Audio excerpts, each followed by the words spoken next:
Good afternoon and welcome everyone. We're thrilled to have you here for today's live session hosted by Bradford International Alliance, a global learning hub committed to flexible, future-focused education. The session is brought to you in collaboration with European International University, our esteemed academic partner. BIA is also proud to be associated with renowned bodies like ACBSP, ensuring our programs meet the highest international standards while staying accessible to working professionals around the world. This session is part of the Elite Professional Leadership Skillshare series, an initiative that brings together thought leaders and lifelong learners for meaningful conversations and skill building. It's an honor to introduce our speaker, Professor Dr. Edward Roy Krishnan, founder and Director General of European International University. Dr. Krishnan is a visionary in global education, known for blending academic excellence with real-world impact.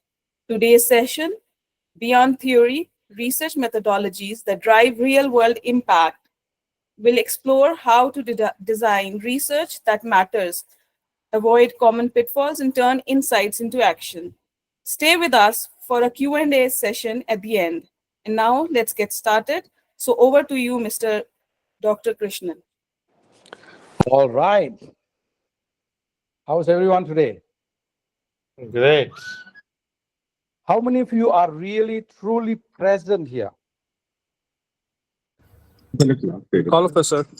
You know, whether it's a classroom or a virtual session like this, I'm very sure that, some people are truly into it, their hearts, mind, and soul, while others are there, but then, their hearts are somewhere else, their soul is somewhere else, their maybe stomach is somewhere else. So I would like to encourage you for the next 1.5 hours at least to truly, focus, because we are going to be talking about something very, very in-depth, sometimes technical, but also most importantly, relevant to you as a professional and also as a student, or whether you are pursuing your own degree or you are planning to pursue a degree in the future. Research is something that is very close to my heart. This is one subject matter that I can go into a classroom or a virtual setting like this without any preparation and start teaching. And when I teach research, I actually leverage on existing knowledge as well as expertise of the people who I'm addressing. So today is not going to be a one-way street, a one-way show. You are definitely going to take part, but in a very, very structured manner so that we have a very organized presentation. Also, just some ground rules. If you're not talking, please mute your microphone, but there will come time for you to talk, for you to contribute, for you to interact. That is the time when you turn on the mic and contribute. Especially if you have kids running around, or if your husband or wife is telling you, come and eat, cook for me. So it's a Saturday, so I understand all that, but just make sure that you are aware of this, all right? And anytime you cannot hear me or the connection is bad, just let me know so that I can repeat, all right? So let's start off. I'm very glad that we have Bradford that is hosting this Skillshare session. This is something that I'm really impressed about Bradford. This is something that they do on a regular basis.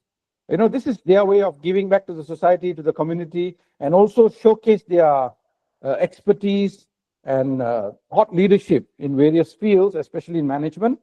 And we are very glad that they have invited the European International University, their own partner, to contribute in this session today. Without any further ado, let's get into the session, and Ms. Amna is going to help me. I am a little bit handicapped when it comes to technology, but I'm very glad that we have very good people here who are very tech savvy and willing to help. So before we put up the slide, I want to ask you all a question, 2 questions actually. And so we can start with the poll. All of you need to respond to the poll, 2-question poll. Number 1 question is, do you bowl? You know bowling? So how many of you do bowl? And number 2 is, when you bowl, do you aim by looking directly at the pins? The pins are the thing that you try to hit, okay? So do you bowl? That is question number 1, yes or no. Question number 2, when you bowl, do you aim by looking directly at the उसमें yes pins? में लिखा नहीं आ रहा. ठीक है. Miss Amra, can you please put the polls up for them to respond? We'll start with this poll. Yes, sir. There are.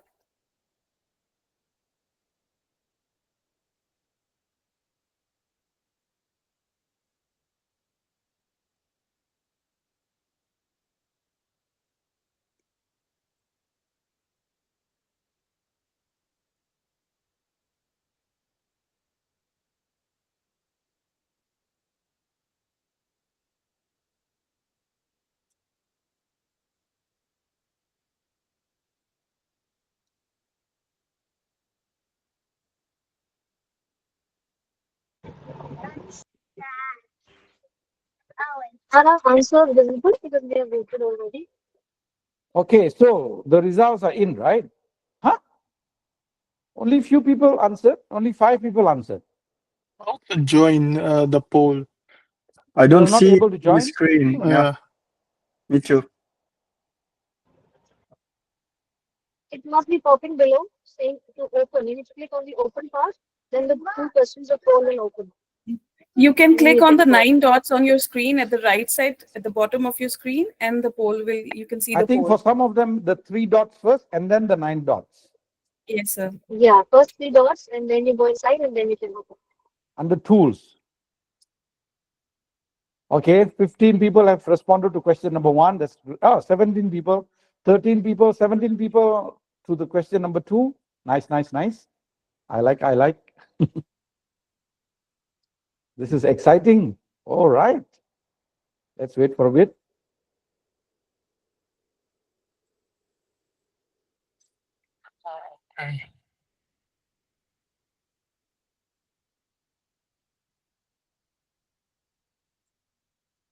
Okay, more coming in. I think some of you are taking a lot of time to think about your bowling. I'm surprised. Most of you here do go for bowling. That's nice. Interesting. It must be a very good, way to de-stress during weekend, perhaps, huh? 3 of you did not bowl ever in your life. That's very sad. Today, after this session, you should go bowling. Okay, the second question, very interesting. Everyone else can view the polling result, right, Miss Amna? Yes, sir. Oh, that's great.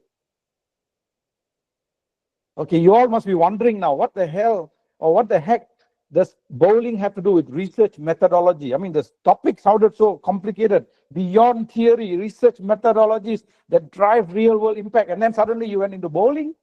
What is happening here? Okay, you'll get to know soon. All right. Okay, I think that's it. 32 people have voted. No, 32, 40, sorry, 36 people, 39. But the first question, not as many as second question, right? Anyway, so a lot of you, majority of you do bowl. That's a good news. 4 of you who do not bowl, after this session, please go straight to a bowling alley. Enjoy your bowling, okay?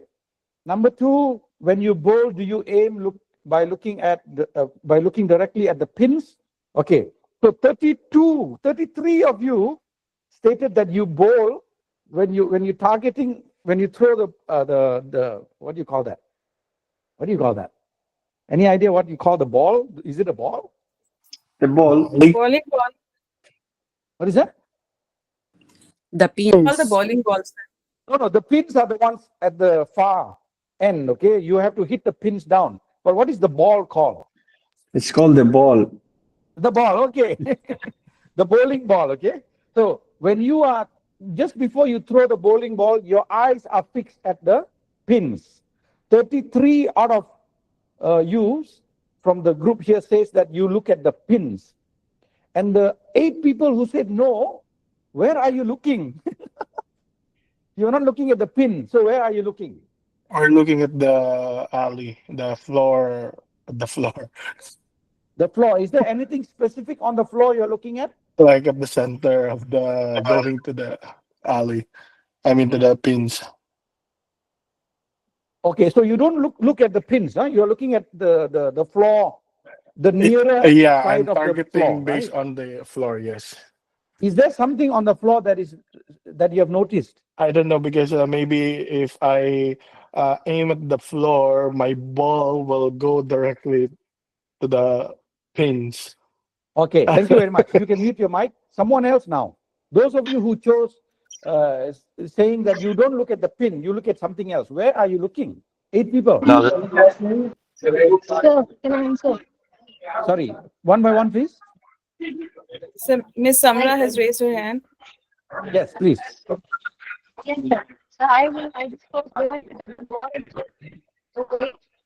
can handle We cannot hear you. Where are you looking? Can you hear me now? It's breaking, but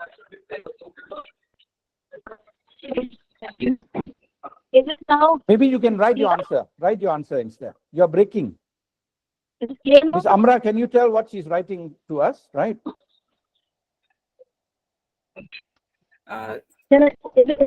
Yes, someone else. Where are you looking? The 8 people. I'm just wondering where you're looking at. no, I mean, see, it predominantly we look at I mean, of course, the pins are there filled towards the end. So you kind of like, to kind of look into the path that's gonna travel or the direction that it's gonna take. So focus more on that. But eventually, the ball is gonna hit the pins end of the day. So it's more focusing on the path and the travel on the direction that it takes. So the nearer side of the floor, huh? You're not looking to the far end. Okay, another person. Why did you say no? So same here for me. I first localize the pins, make sure it's faced to me. Then when you threw the ball, you make sure you're sending it right in the center of the pathway. So you look at both sides. Okay, very interesting. I thought one of you from the 8 was looking at the ceiling or something. So you are all looking at the floor. Okay, I don't know. None of you so far mentioned something very unique that you find on the floor. I think you have forgotten. You should go back to bowl again. There's something very unique on the floor. Okay, so let's close the poll. We know that. Yes? Am I audible? In case not, I have posted the answer over there. Perfect. Now, yeah, you're audible without break. Yes. Okay, so Where do you look? I pick up the ball first to see the weight, whether I'll be able to make a good strike with. Then I go and check the lane and then see the direction that I can make. So you go and straight hit the central pin. Yeah, but where do you look? Are you looking at the pin or not? Starting point where I keep my feet. From there, I make an alignment to the pin and then. Oh, okay. But you're not looking at the pin, huh? We have to see whether I can hit. But later, first where my feet is, where I start, and that should align to the central pin from where it can crack and make a strike. Okay, very interesting, very interesting. Okay, so here is the shocking truth about bowling. This is and this is the shocking truth about bowling. Okay, let's go to the next slide. Let's close the poll and we'll go back to the main page. Okay, next slide number 3, please. Yeah. Okay. How many of you remember seeing the arrows on the floor? None of you mentioned the arrows on the floor. There's no arrow in the bowling. In the bowling, the one I go to, there are no There arrows. are arrows. Yeah. Absolutely. Good. Even They're not professional I then. haven't seen any You should go arrows and on see that. them. Yeah. No, they're not good. They're not good. Frankly speaking, all bowling alleys, the good ones, the real ones, should have the arrows on the floor. Okay. Okay. Now this is.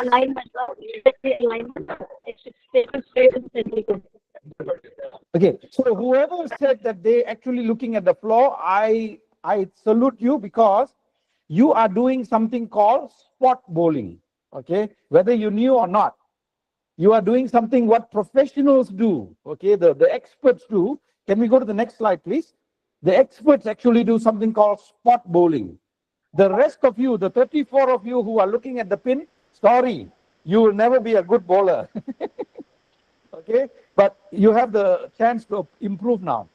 As long as you are looking at the pin, you are not going to be as effective as you are looking at the arrows on the floor.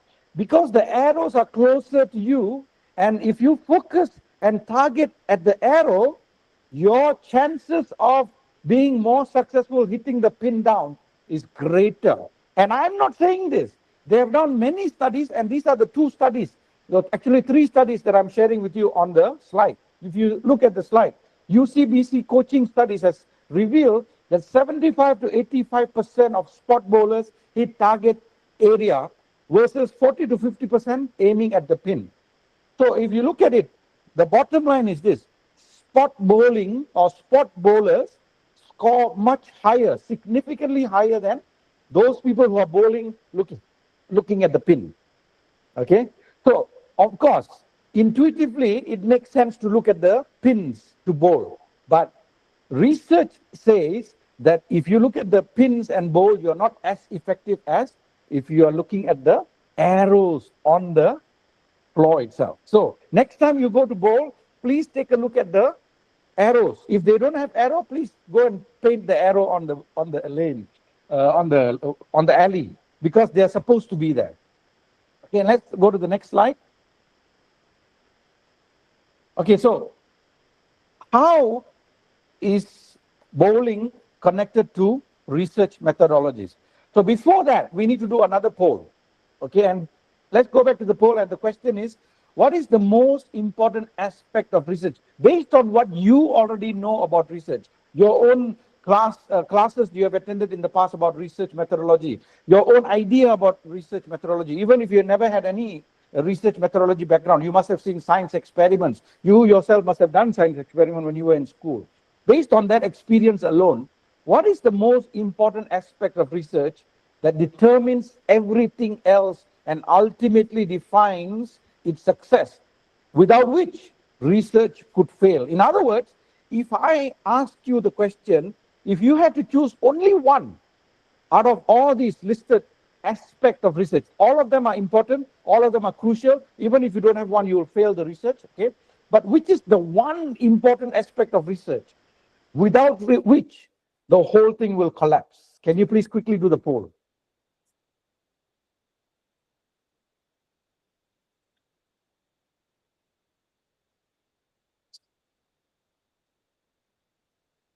All right, let's see.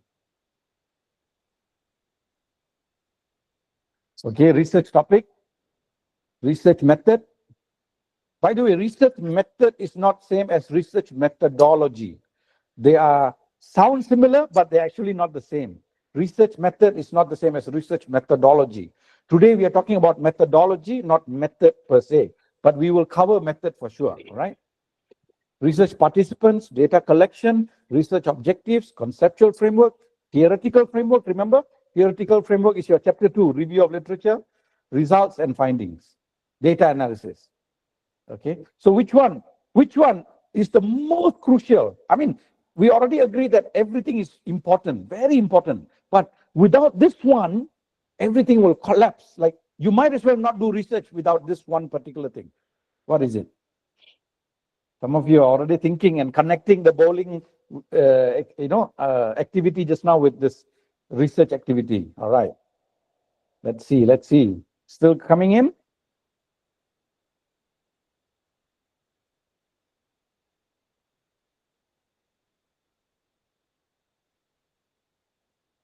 All right, I think that's it, right? So we have a tie, by the way.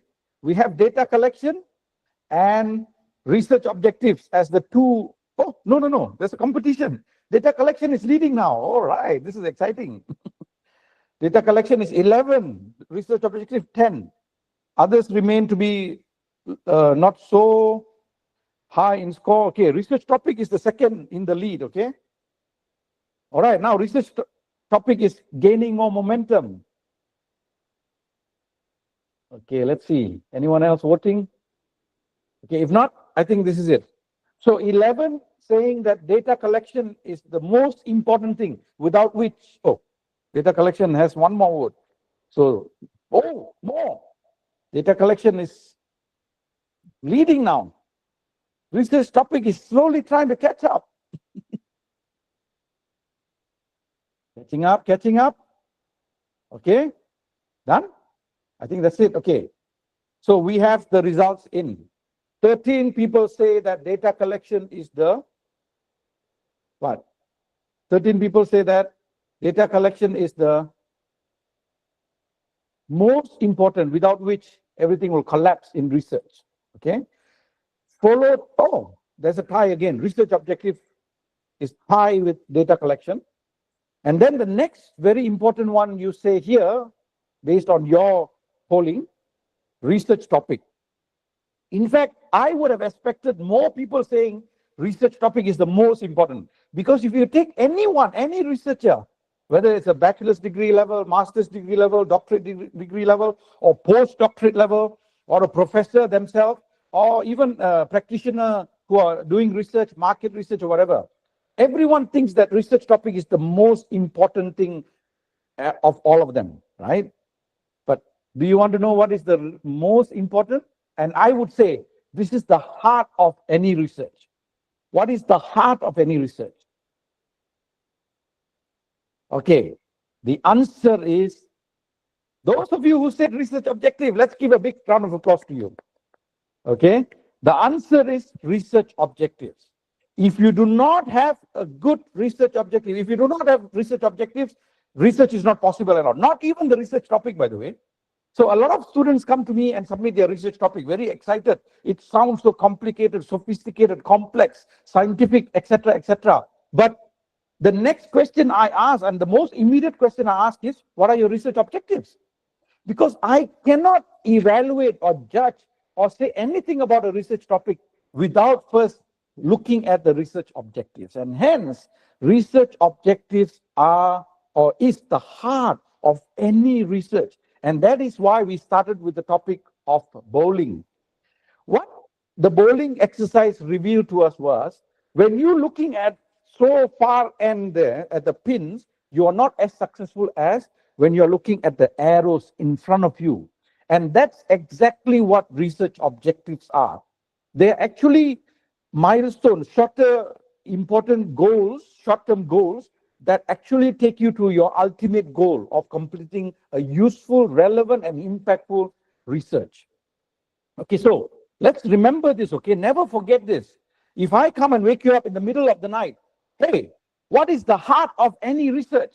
You must be able to say, it's research objectives, not research topics, not research methods, not research participants, not data collection, not conceptual and theoretical framework, not results and finding, not even data analysis method, but it's research objective, because everything is dependent on research objective, just like your heart pumping blood.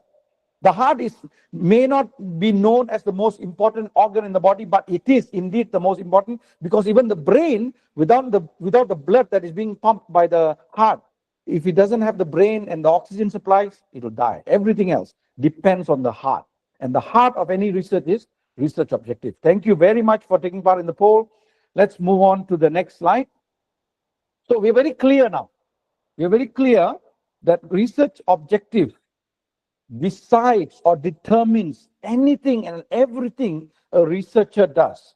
And so your full focus and attention, your effort should not be in the topic. Of course, topic will always come. Okay. In fact, a lot of people have to tweak and twist and turn and revise and reword their topic again and again as a result of them refining and refining and refining and restating and restating and restating their research objective, because this is the key. In fact, you know what? I tell you something. A lot of people easily come up with a research objective, okay? Topic and research objective. Okay, very easy, because these are all just statements, right? But let me tell you the truth of the matter. Any successful researcher, or if you want to be a successful researcher, you should be able to come up with a few research objectives, and then when you close your eyes, you should be able to visualize your research from beginning until the end, from the very start. If you're not able to close your eyes and visualize your whole research unfolding in front of you and see very specific, milestone in the research process and understand what is it exactly that you're going to do, then that is a very scary research, because along the way, there will be a lot of errors.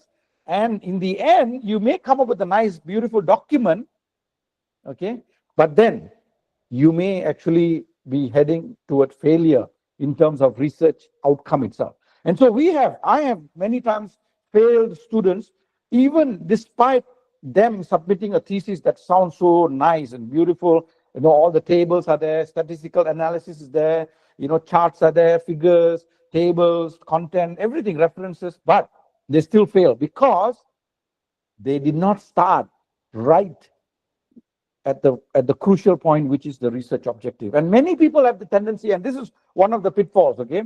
Many people have the tendency of writing, a very ambitious number of research objectives. How many research objectives do you have? Oh, I have 5 objectives. I have 7 objectives. I have 10 objectives. When I hear 10 objectives, I will run away. When I hear 5 objectives, I will already start, having red flags.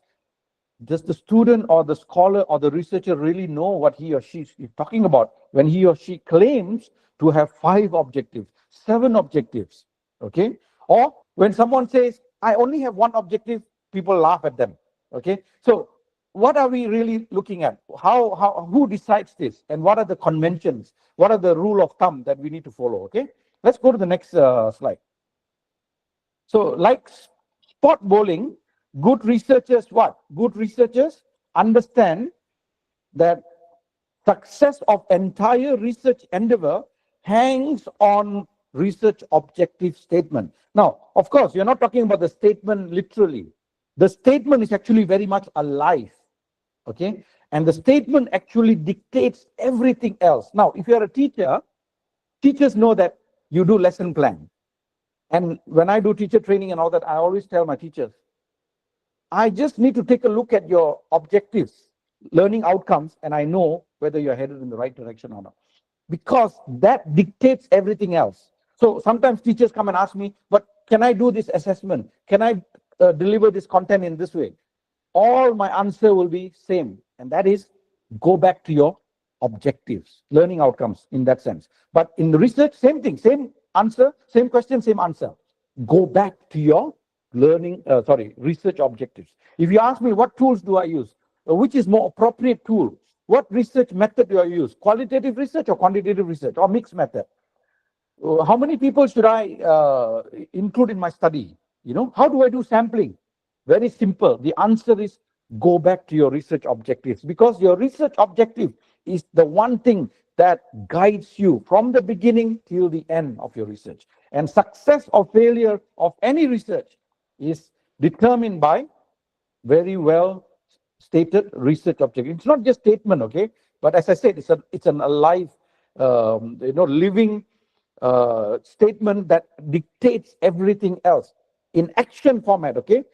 That you do in the whole research process, okay? Any questions so far? So Mr. Fahad has raised his hand. Oh, who's raising hand? Okay, Mr. Fahad, please. Sir, I have a question. How you differentiate the data collection and the research objective? Because both seems very close to him. Close is because people are thinking that, okay? People are thinking that data collection is the most important thing, without which there is no research. But let me tell you something. A lot of research are, I will say, garbage in, garbage out. You understand it? People rush into questionnaire, interview, observation, whatever. They just collect data.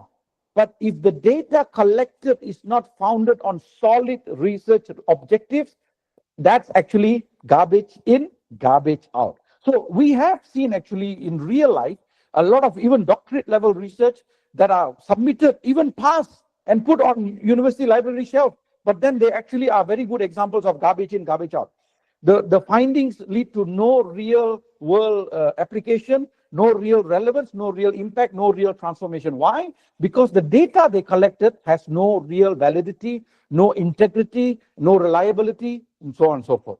So that is why the beginning point and the ending point is not the data that you collect. When you talk about data, data is already there, right? You go to UN databases. Data is there, a huge amount of data. You go to Bradford and you ask the Bradford admission team, can you give me data about your students? Past students, present students? They have all the data. But that data has no meaning on its own.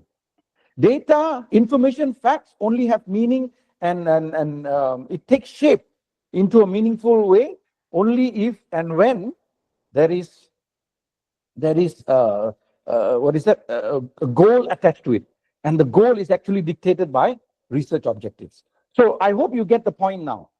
Okay, data is everywhere. Data is already available. Existing data, secondary data. But then data themselves don't mean anything. So as a researcher, you have to start off with a good research objective or set of good research objectives, and then the data collection, data analysis, data participants, all that will fall in line and give you the impact that you actually envision. Now, the next majority one is topic.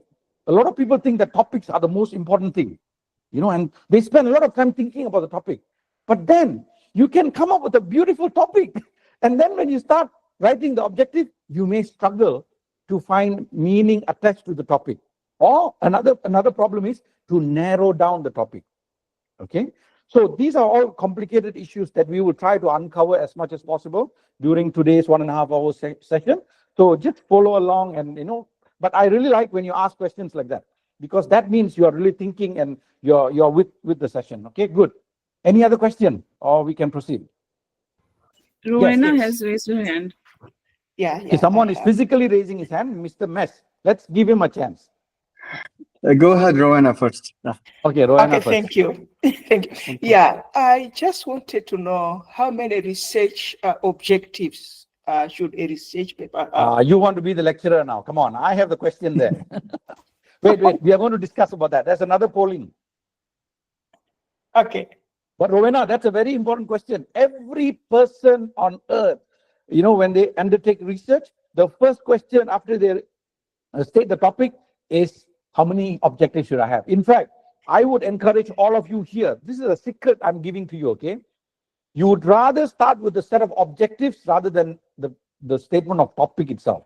Don't start with the topic, because you're going to have a lot of hard time later on trying to squeeze the objective into topic, okay? Rather, you come up with objectives, then you can go and come up with a nice topic that you need to state. Okay, so Rowena, please hold your horses. We are coming to you soon. Yes, Mess. Okay, thank you. I had first one comment, which is an answer to my colleague Fahad. So the difference between data and objectives. Objectives answers the question, why am I doing this research from the beginning? And then you go on and collect the data. And my question is, can you please give us like an example in a scientific research? Thank you.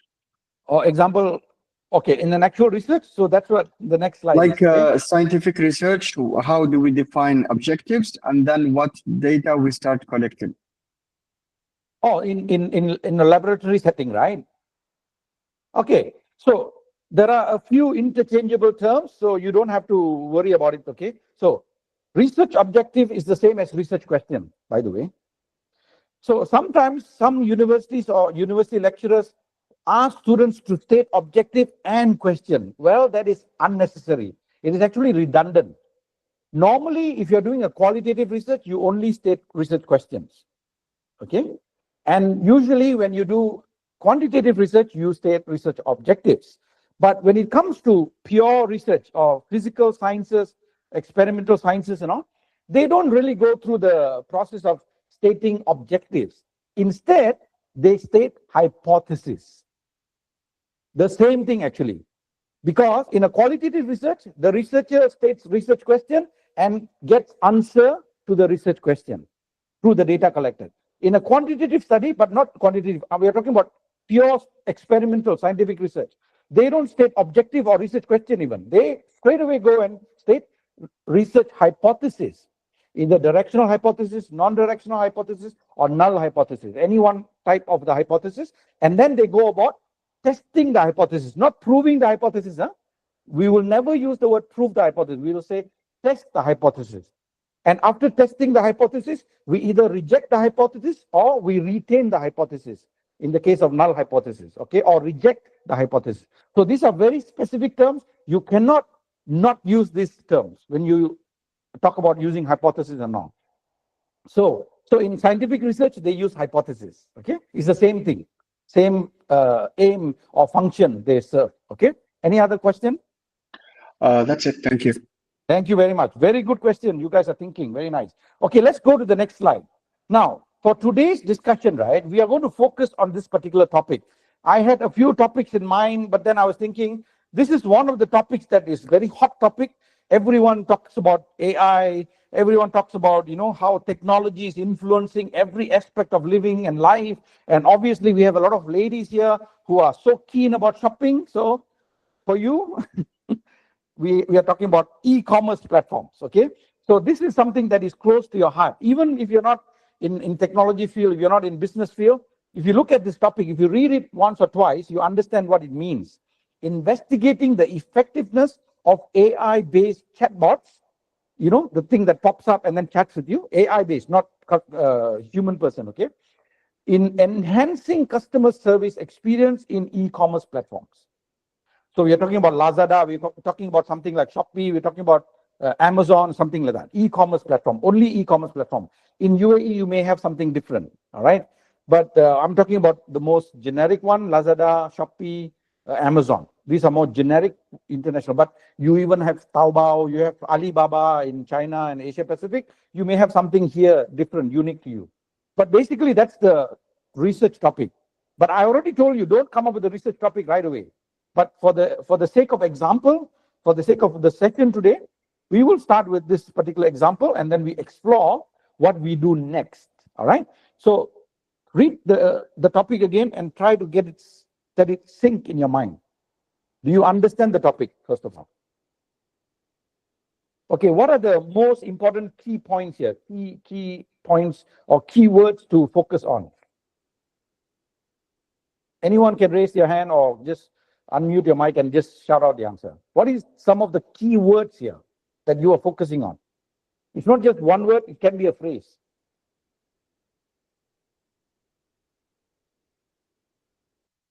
Samantha is saying customer service, sir. Sorry? Samantha Customer service is experience, okay? Yes. So you can say that is a very important key point in this whole topic, okay? Customer service experience. That seems to be one of the variables. In quantitative research, we can call that a variable, but in qualitative research, you can call that a variable. You say in an aspect or phenomenon, okay? All right, so that is one, customer service experience. Another one? Chatbots as well. Another one, please? Chatbots. Yes, chatbots. Okay, so not just chatbots, it has to be AI-based chatbots. And what about the chatbots? We are talking about the effectiveness of AI-based chatbots. So that whole thing is one other important aspect. The effectiveness of AI-based chatbot. Now, effectiveness means finally, in the end, you will say effective or not effective. There is no in between, right? You cannot say it is effective but not effective at the same time. No, cannot. The research should eventually lead to you saying, yes, it is effective, or no, it is not effective. Okay, it's just black and white like that, 1 or 0. Okay, so that is another very important aspect of this research. Okay, keywords, effectiveness of AI chatbots. Another one is enhancing customer service experience. Now, anything else? Keyword? How about if you give? Samra is raising hand as well, sir. Sure. Sorry, yeah. Samra first, then we come back to Mess. So maybe organizing it using AI in a way that it looks like more attractive, categorizing more clearly for people who are coming here for e-commerce. We can have their... No, what I'm asking, my question is, just by looking at the topic, what are some of the key aspects or areas or words in this particular topic alone? Don't go into details now.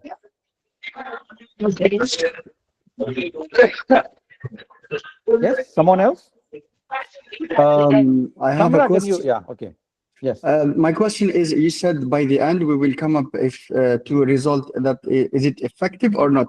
Yes. But is it possible to come up with a percentage? Let's say it's effective 80% or... That depends on the method itself, the method of research, which we will come to later, okay? So that's a very valid question, but in the end, we want to know effective or not effective. Okay? Just like in sometimes we need to know, is it acceptable or not acceptable? For example, government-funded research, they implement a new curriculum, and then in the end, after 3 years of implementing and doing, experimental studies on the curriculum, they have to arrive at one decision only, and that is this curriculum worthy to be continued or not continued? That's it. Because they're spending a lot of money doing the research. So that's it. It has to be like that. Otherwise, it's going to be very waste of resources, time, and energy, right? So, okay. So we have decided that effectiveness of AI-based chatbot is one aspect, and enhancing customer service experience is another aspect. So these are the two main variables that we are actually pulling out from this topic. Okay. Now, keeping that in mind, there's another very important thing, but it is not a variable. Okay. But it could be a variable if you define it as a variable. But the other important aspect is what? Anyone? Can you repeat the question? Okay, we already said there are two things that are important from this topic: effectiveness of AI chatbots. Next one is enhancing customer service experience. So two important things we already understand. What is another one? Is there any other?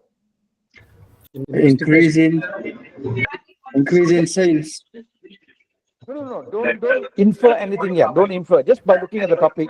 In this topic, yes, e-commerce. yes, e-commerce platform is a very important aspect of this topic here. Why? Because e-commerce platform actually tells you the context of this research. Okay, e-commerce platform, not. I also have chatbot, by the way. EIU website has its own chatbot. We are not talking about EIU Paris chatbot. We are talking about e-commerce platform chatbot. You see, you understand now. So that particular part of the topic is giving the context, the scope of the topic itself. So this is a very well-written topic, by the way. No one can challenge this topic because it is a very well-worded topic. Okay, there's no ambiguity. The scope is defined. In fact, you can already start inferring the methodology, participants, so many things can already be thought about this particular topic. So if I close my eyes, I can already imagine the whole thing unfolding in front of me. Okay, so, okay, right. So this is the topic that we are going to use throughout today's session. All right, so I hope everyone is with me on the same page about accepting this topic for our discussion. All right, now let's move to the next slide. So the next thing, after you have the topic, what you normally do is state the research objective. But as I said earlier, disclaimer, I already said it's better for you to expert researchers actually do the objectives first and then worry about the topic, not the other way around. But don't worry, only for the sake of example, we started with the topic and then the next logical thing to do is stating research objective. But then Miss Rowena the Great asked a very important question that many students ask, and that is the next poll. Okay, let's go to the next slide. What is the acceptable number of research objectives? And then now let's narrow down our responses to that particular topic, the topic that I just shared with you. We are going to respond to this poll question based on that particular topic. So for that particular topic, how many research objectives should we have? Now let's go to the poll.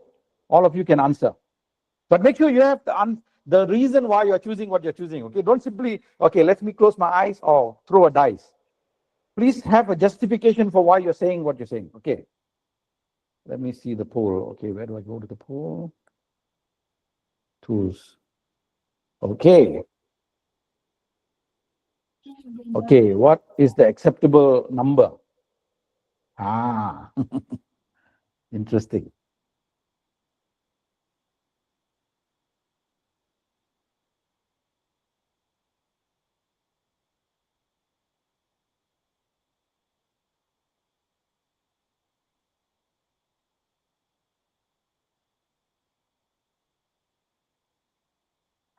Please, everyone answer in the poll, not in the in-call messages.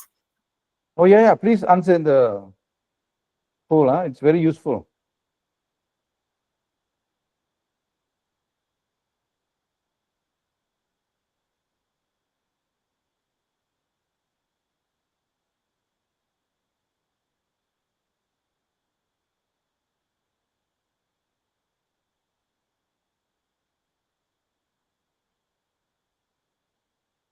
How dare someone say one?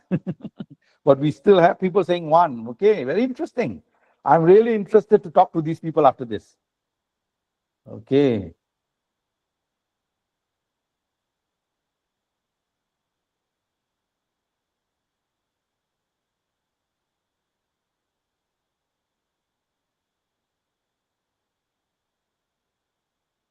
Okay, I am told that there are 85 people attending this webinar today. That's a great number.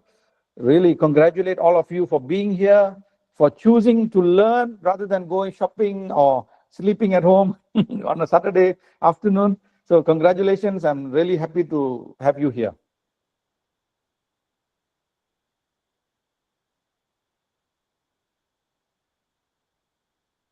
All right, I think 3 is the most, huh? 3, they saying, a lot of people saying 3 objectives.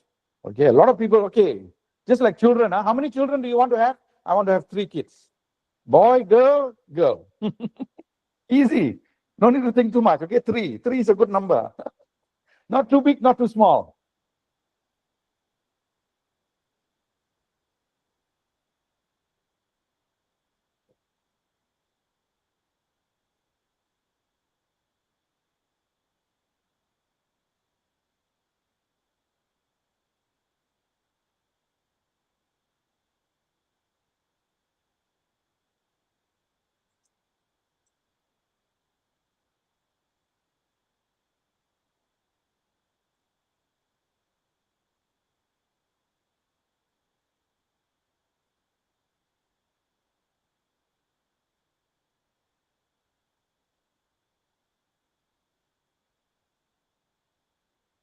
All right, I think it's done, huh? So 6 people say 1 objective. 3 people say 2 objective. 19 people say 3 objective. 19. Wow, that's a big number. 1 person said 10 objectives. Oh, please, I need to come and meet you personally. Who is this person? Someone said 8. Again, 1 person said 8 objectives. Another person said 7 objectives. Another person said 6 objectives. Okay, 2 people say 5 objectives. 6 people say 4. Okay, they're very smart. They're playing safe. Okay, 3, not maybe 2. Okay, between too much and too less. So they're playing safe. 4. All right, very smart, very smart. Okay, 3 is still the highest.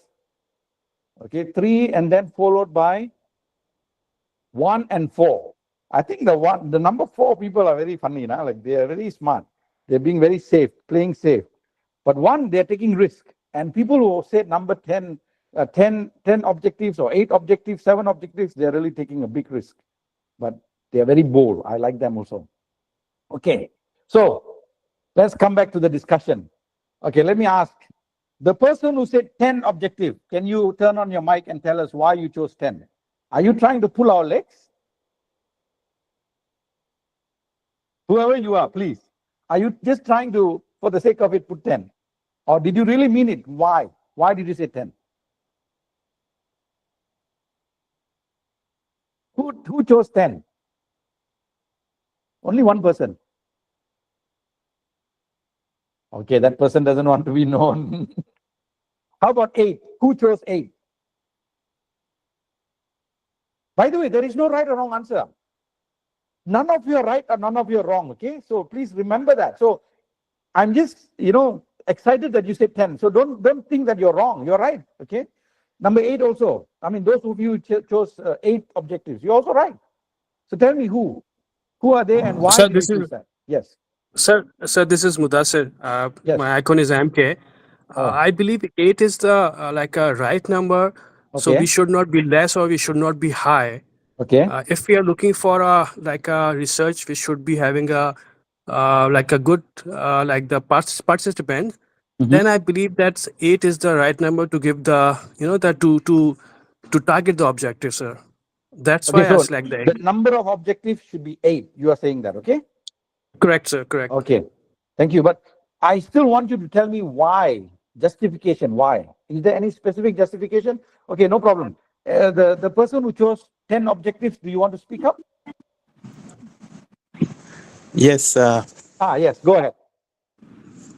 I was just thinking, like, if we have like more number of research objectives, it's more better. Whatever, like, the more we have, the more it is better. The more the merrier. The more salary, the better, right? Okay, but I really appreciate you being bold to say 10. Okay, good. Thank you. We'll come back to you later, okay? Now, okay. Someone who said 1. Who said 1? 6 of you said 1. Can you tell me Why? I only want the answer why. Why did you say one objective is enough? Please. Hello, sir. Yes. Yeah. I think to have more clear and focused research, it's important to have a single objective. I mean, to go into in-depth research, to do the research in depth, I think it's better always to have a single objective. So you have one child and you focus on that child. Yes, No need to yes. have even two children. Yes, exactly. Okay. But I have I like the way you give the reason. The reason is very clear. Okay, to focus. So that is a good way to justify your choice. Okay. Another person, whoever chose one, what is your other justification? I chose one because I had a scenario in my brain. Like, for example, if the government wants to implement a new law, they will do a research. The objective is yes or no. Shall we implement it or no? I couldn't think of other objectives. That's it. Oh, actually, you are talking about the eventual outcome, but it's okay. We can take it. Okay. But you're talking about the actual application of the research. So we are talking about research objective guiding the research itself. Okay. But it's okay. I think we understand where you're coming from. Okay. Anyone else who selected one objective? Why did you select one?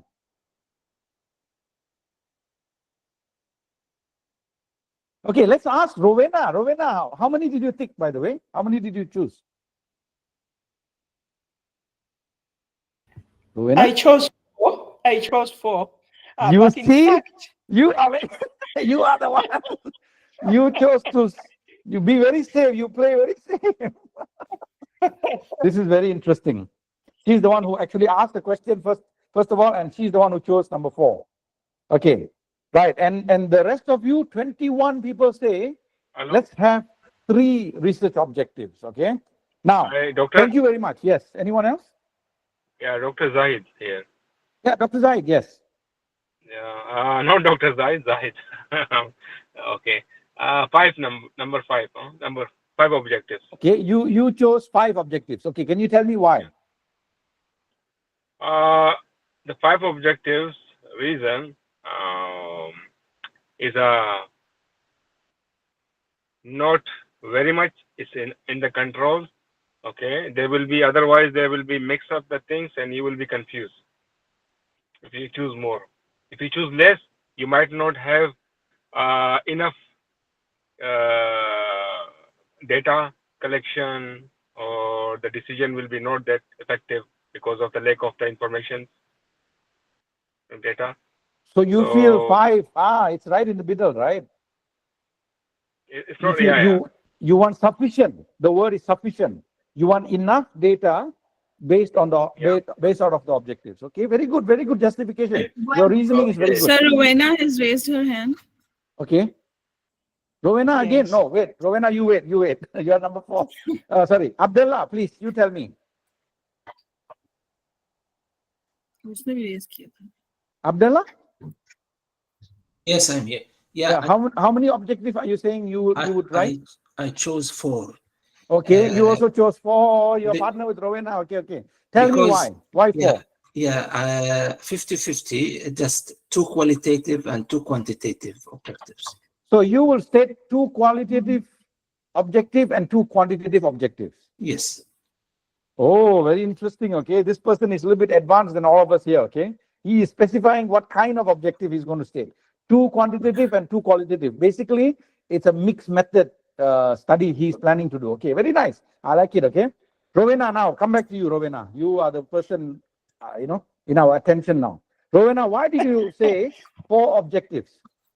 Of course, I just wanted to be safe in this one, but I'm writing my research and I chose 8, but seriously, yes, because how far are you in your research? I'm just drafting my objective, so thank God. Because you may change your mind after this. Okay. All right. So let's get to the business now. Okay. Let's close the poll. Let's go back to the next slide. Okay. You all want to know the answer? The answer is there is no fixed number.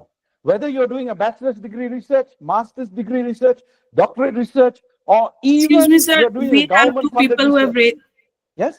Two people have raised their hands, sir. Miss Samara and Mr. Miss has raised their hands for questions. Okay, in a bit, okay? After I say this, and then I will come back to you. Okay, thank you for reminding me, because I'm not really looking at the hands.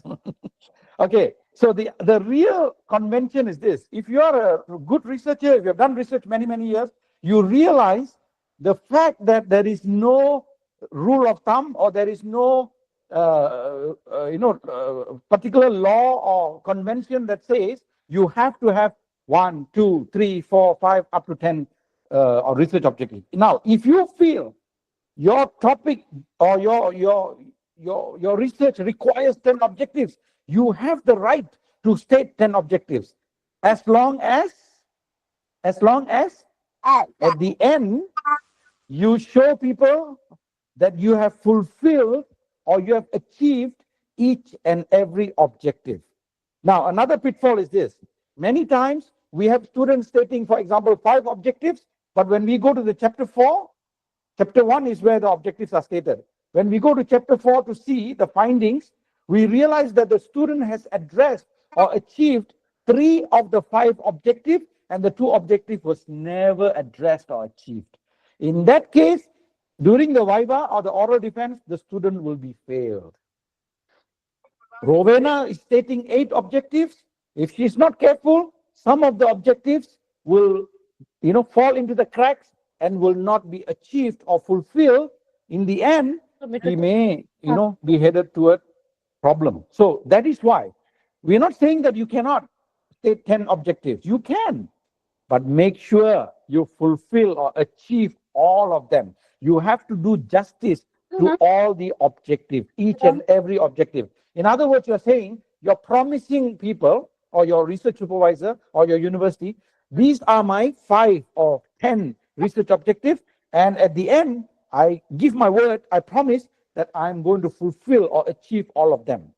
That is the criteria, nothing else. So even the research supervisor cannot tell you or dictate to you, you have to have 3 objectives or 4 objectives. You must have 5 objectives. No one. If someone is telling you that, they are wrong. They're telling you a lie. No one, including myself, no matter how great I am in research, can dictate this to a researcher. It is decided by the researcher. As long as the researcher can justify, and as long as the researcher can fulfill and achieve the objective in the complete sense of the word. Yes. Yes, now you can ask questions. Samra first. Samra, right? Yes, sir. Am I audible? Yes, you're audible. Okay. Yeah. So actually, you said the same thing that because there was no other choice. So when I tell my students, I always tell them that it's up to you.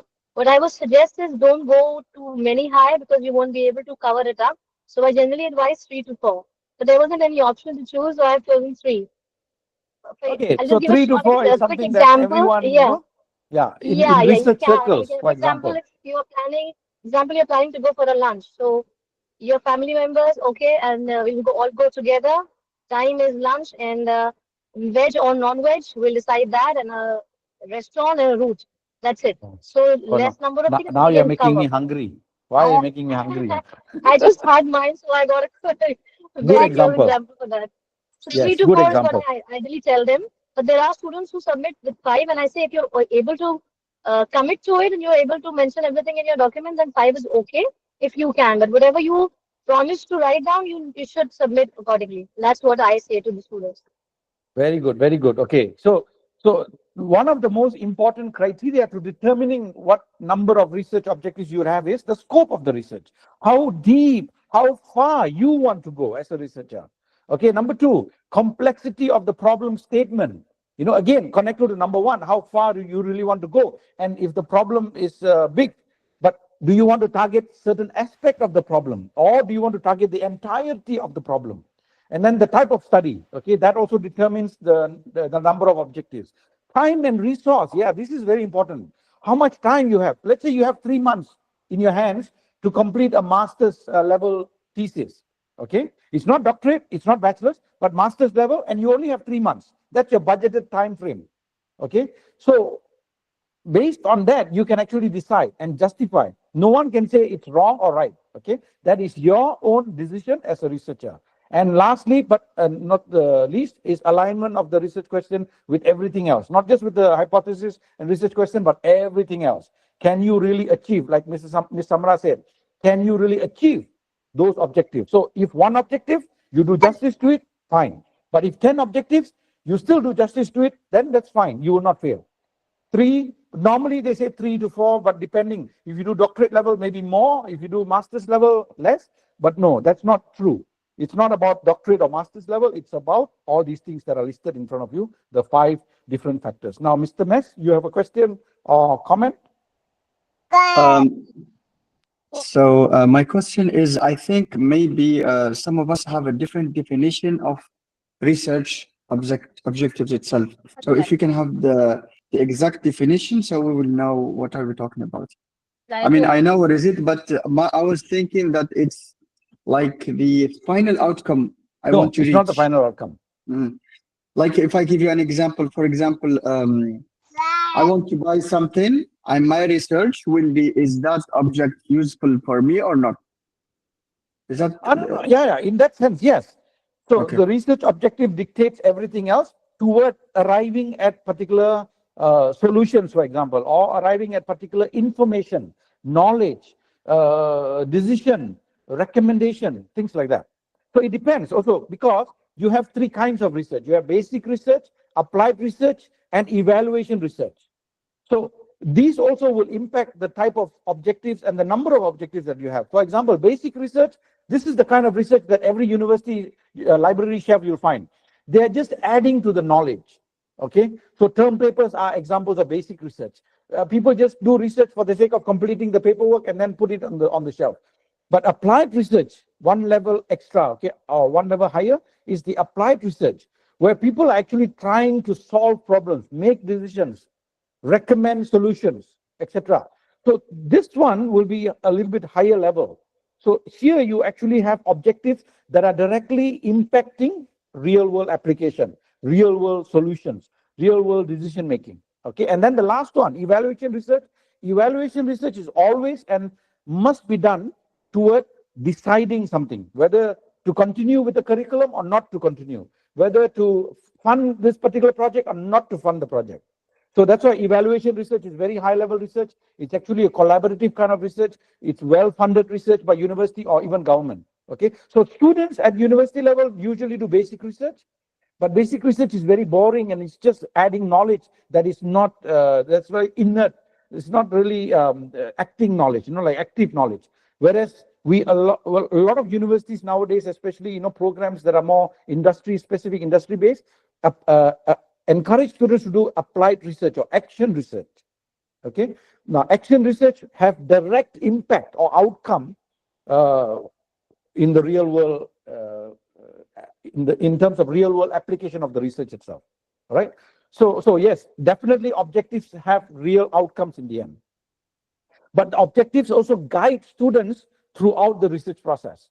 So our aim is actually to understand that it is the objective that determines and decides everything else that you do in the research process, the big picture. Okay, so I will emphasize again, it is the heart of any research. All right. So the quality and clarity of objectives matter more than quantity. Even a single sharply focused objective, if well aligned with methodology. Now again, the word alignment is a very, very important word. Okay, and it's key to a successful research. If it is well aligned, if the objective is aligned with the research objective, aligned with methodology, aligned with analysis, aligned with the findings, everything is aligned together, then it can drive impactful research. And so you can actually hold your thesis in your hand and feel proud of it. You want to publish it in other journals and take it forward, another level, something like that. All right. I hope that's clear now. So don't worry, okay? There is no specific hard and fast rule about how many research objectives. It is totally up to you as long as you justify why and also achieve the number of objectives that you specify. Yes? Anyone else? Okay, let's go to the next slide. Now, this is my own creation actually, and that is why I have a trademark now. I call it ERK, Edward Roy Krishnan, my name, Research Objective Worksheet. There is no textbook or no university actually give you this big picture view of the whole research process. For me, when I teach research or when I talk to people about research, the first thing I do, any student come to me talking about research, I'll tell them, please go fill this up. Now, two reasons. One reason is for me to actually, teach them research process. But another reason is to actually catch and understand the students' research capacity, their own understanding, pre-existing understanding of research, and how much they understand research process, etc., etc. Okay, so for example, when I ask the question, what is the most important thing about research? What is the most important aspect of research? And many of you say research data collection. Okay, some of you said research topic, and some of you said research objectives. Those of you who said research objective, you understand the research process better than those of them who said some other thing. Now, it doesn't mean that you are better, superior than others. No, it is a learning process. Okay, research takes time. But those of you who said research objective is the most important, without it, any research will collapse. You are already, a little bit accelerated in your experience of research. So others, it doesn't matter. Now you know. Research objective is very, very important. So all students who come to me asking about any help related to research and research methodology, how do I proceed from here? The first thing I do is, even if you already have a plan, even if you have already worked on a research proposal, I tell you, fill this table. Because if you fill this table and I go through this table, I will immediately know whether you are headed for disaster or you're headed in the right direction. And research is such that there is no in the middle ground. There's no gray area. You are either headed in the right direction or you are headed toward disaster. What I mean by disaster is you will not be able to pass the research. During the Viva session, you will have a hard time, especially if the Viva is conducted in a very serious way. So if you can fill this up and then submit it to a person who knows research well, they will be able to tell you, yeah, you're on the right track or not, okay? So this one here, if you look at it now, I'm going to take you through one by one after this, but just look at it in a big picture sense of point, sense of view, okay? First thing I'm asking you, you first state the objectives. So you can have one objective, two objectives, or up to 5 objectives, or even up to 10 objectives. And then the next question, very important question is, what empirical data, what is empirical data? Empirical data is the data collected from the field. Okay, now all of us are used to term paper kind of research. That is not the kind of research we do at master's level, at doctorate level, and even at EIU. We don't accept that kind of research. Now, not to say that that is the same as documentation research. That is another type of research. Documentation research is a method of research, okay? But what I'm saying is, when we are in undergraduate or even high school, the teacher gives you a topic, you go and research online or in a book, and then you write a term paper. That is not empirical research. That is, term paper, okay? But we are now talking about master's level and beyond, okay? Even at workplace and all that, market research and all. We're talking about empirical research, and hence we talk about what empirical data do you intend to collect to fulfill or achieve this objective. And by the way, for your information, there are only 2 kinds of data. Any data you collect under the sky will fall under only 2 kinds of data category, and that is numerical data, narrative data. Okay, either numbers or text. Okay, so we will explore that in a bit. Okay, so that is the first question you need to answer against your research objective. So you have one research objective for the research topic that we stated earlier, right? About consumer behavior, consumer satisfaction based on AI chatbots. In retail, in what is it? What is the topic just now? In e-commerce platform, in the context of e-commerce platform, yeah. So the first thing you need to do against one of the objectives that you stated, we didn't state any objective yet, okay? But you have to state. Later, we will have a breakout session, and you will actually do this by yourself, okay, in a group. But immediately after that, you need to think about what is the data that I'm going to collect. Is it numerical?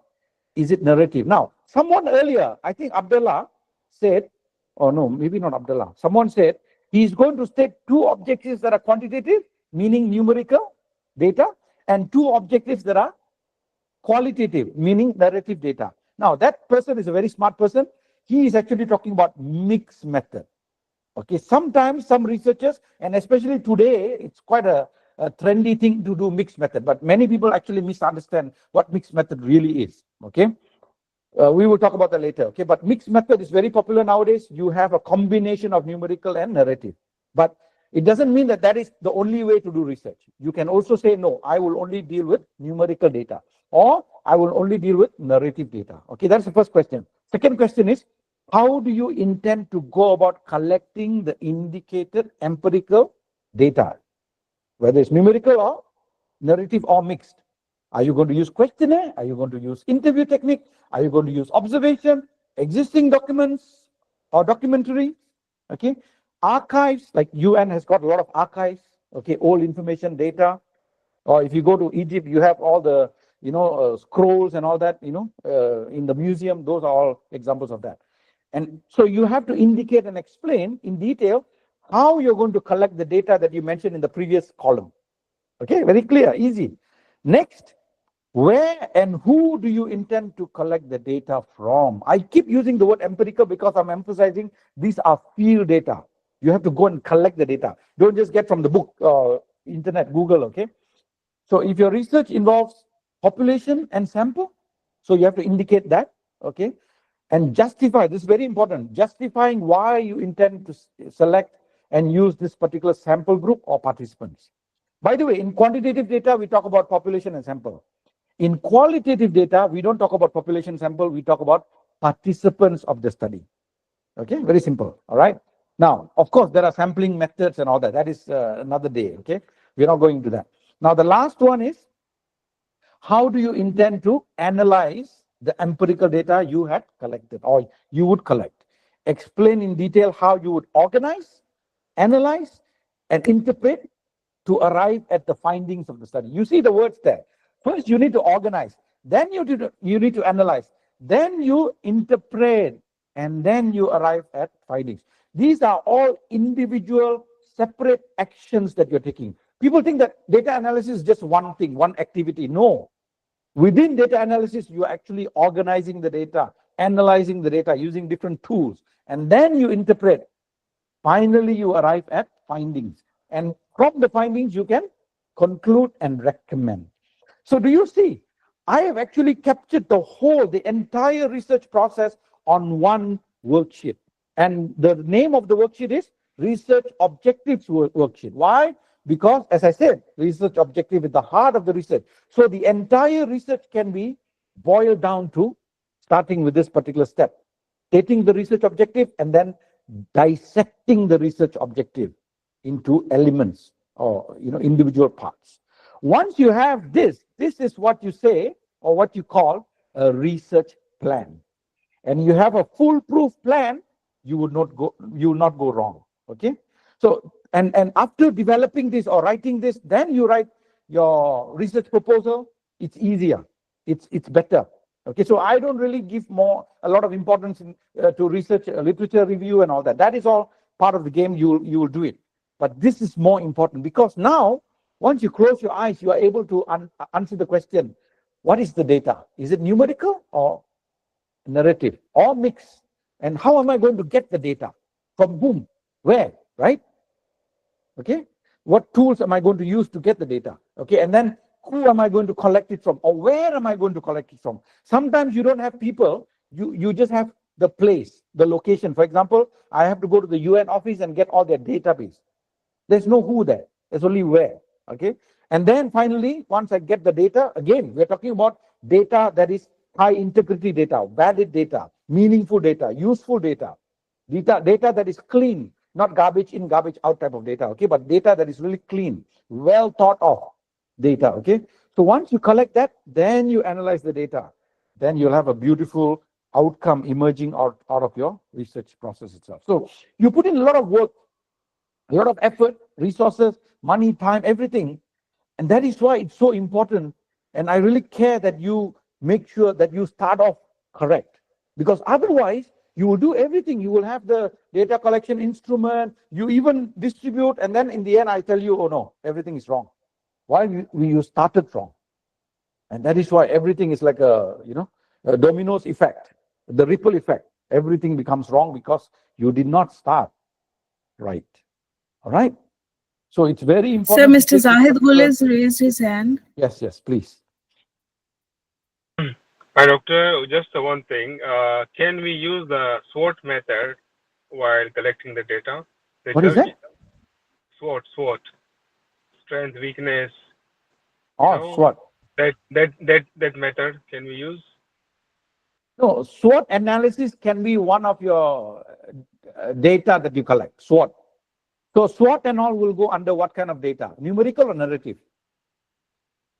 Of course, that could be more, quality. Yeah, and the quality. So what is that? What kind of data is that? Numerical or narrative data? Narrative. So SWOT will be narrative. Yes, correct. So it's a narrative data. Yes. So SWOT analysis can be included, but again, you have to think about the context. But SWOT analysis itself is not a data collection tool. Remember that. SWOT analysis is not a data collection tool, but SWOT analysis information can be used as part of your data, okay, alongside with other data. All right. So let's. Anyone else? Anything else? Now this worksheet you can use, but if you look at the full worksheet, there are some copyright and trademark clause. You just have to give credit to the person, to the author of this sheet, and you can use it. Okay. But if you're our student, you're already using this particular thing because it's on our LMS. Now Bradford also has the right to use this particular worksheet if they want to. Okay. Right. If no other question, let's move to the next slide.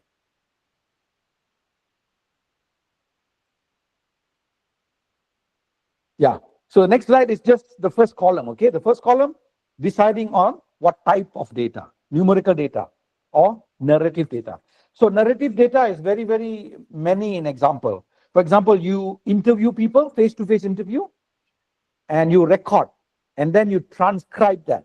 Now that becomes a narrative data. Or you go and observe a few, two children, for example, sorry to say, two autistic children in the playground and their behavior. So you are writing down anecdotal, they call it anecdotal notes, anecdotal observation record.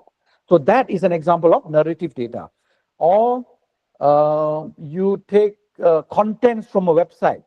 Okay, you are looking at the digital marketing. You're looking at the content marketing part of a website, of a few companies' website.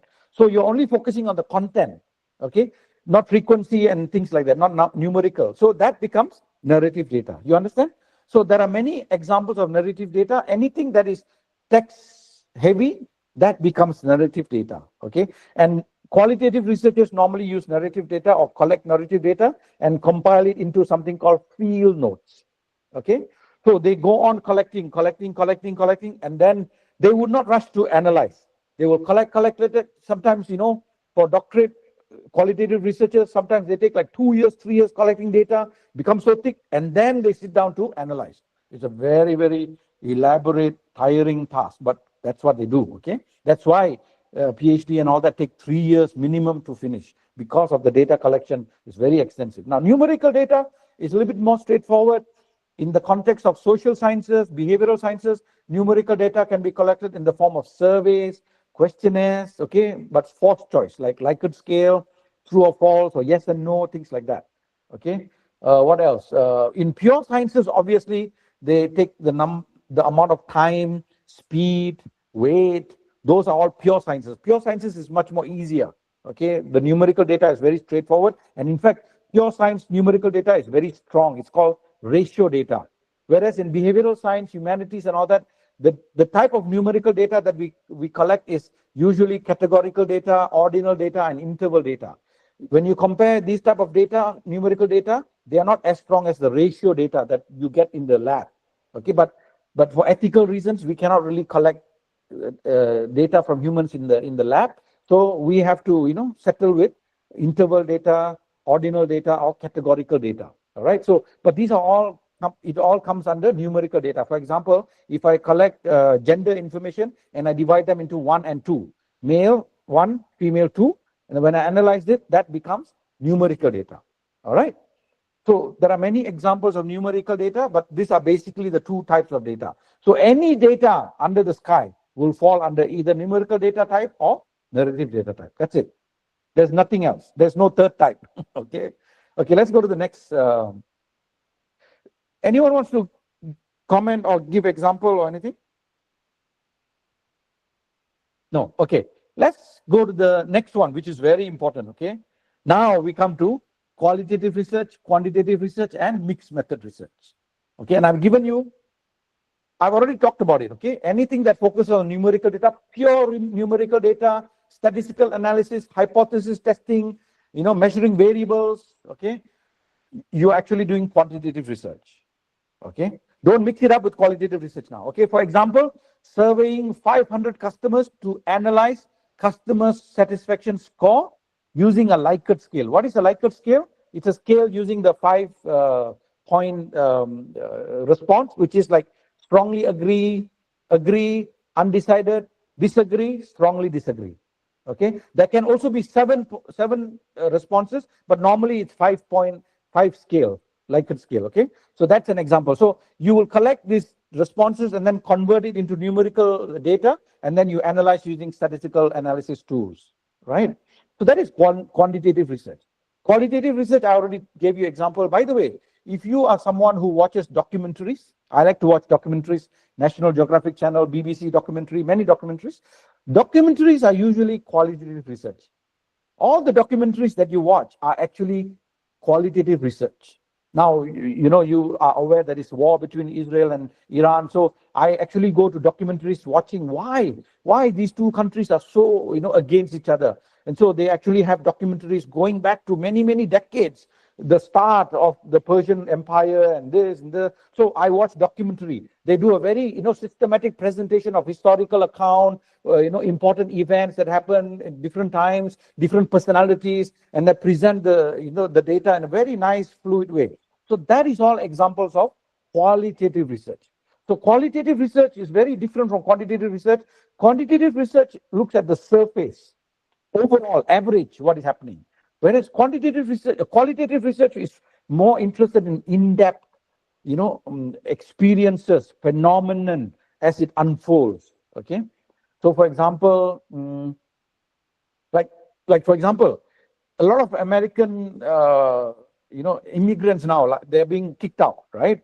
So if you do quantitative research, you just survey 500 people who are being deported. Whereas if you really want to go in depth and find out more about everything about what is happening to their life, being scrutinized now and then being deported, you just choose maybe 5 people or 3 people or even 1 person, and then you go deeper into their experience of being deported from the US. Okay, so how did they ended up in the US, and then what were they doing, and then Trump come into the picture, and then what is happening now under Trump, and then what are they planning to do when they get deported, where are they going to go next. So you really go deep into that one person or 2 people or 3 people in the entirety. So that's qualitative research. And so qualitative research is very different from quantitative research. And then now, especially these days, a lot of people talk about mixed method.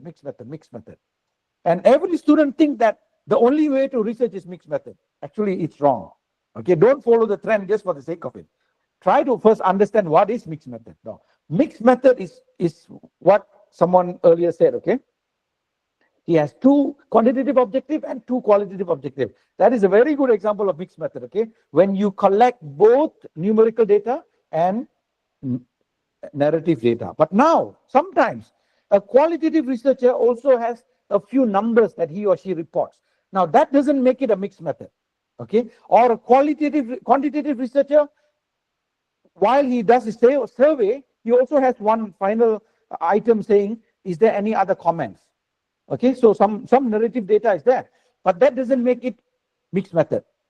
It only becomes a mixed method when you have equal amount of quantitative data and equal amount of narrative data. If it is equal, like, substantive amount of quantitative data and substantive amount of qualitative data or narrative data and numerical data, then it becomes mixed method, okay? It's not otherwise, okay? So don't misunderstand, okay? Don't think that every research has to be mixed method research. Once again, what decides what method you follow? Anyone can tell me. Just like the objective, the number of objectives, Who tells you which quantitative research or which research methods to choose? Either quantitative research or qualitative research or mixed method. Who tells you this? Is there a way to find out? After you study objective and you decide whether it's numerical or narrative data, who decides what is the method itself? How do you know? Miss Sabah has raised her hand. Okay, Ms. Sabah, go ahead. Any question or comment? Yeah, it depends on your topic. That's what I believe. And the Very object. close, very close. Yes, topic, yes, but what's important there? What is the heart of the research? The topic objectives. Yes, research objective. Because if you just rely on the topic, you don't really know the data type and all that, right? But as someone said earlier, when he was thinking about objective, he wants to have 4 objectives, and 2 of his objectives are qualitative and 2 of his objectives are quantitative. So that is what decides. Then he has to no other choice. Okay, he has to say his research is mixed method research. Okay, so it is research objective that dictates whether you are conducting a quantitative research or qualitative research or mixed method research. So you look at your research objective and you see, okay, this particular research objective, the data that I'm going to collect for it is numerical. Second one, numerical. Third one, numerical. Fourth one, some mix of numerical and narrative. Now, what does that make the research? 3 objectives numerical, 1 objective is a mix. That makes it? That makes it. 3 objectives, numerical data, 1 objective, numerical plus narrative. What does that make it? Mixed method research. Okay, it would be a quantitative research because there's only small portion of narrative.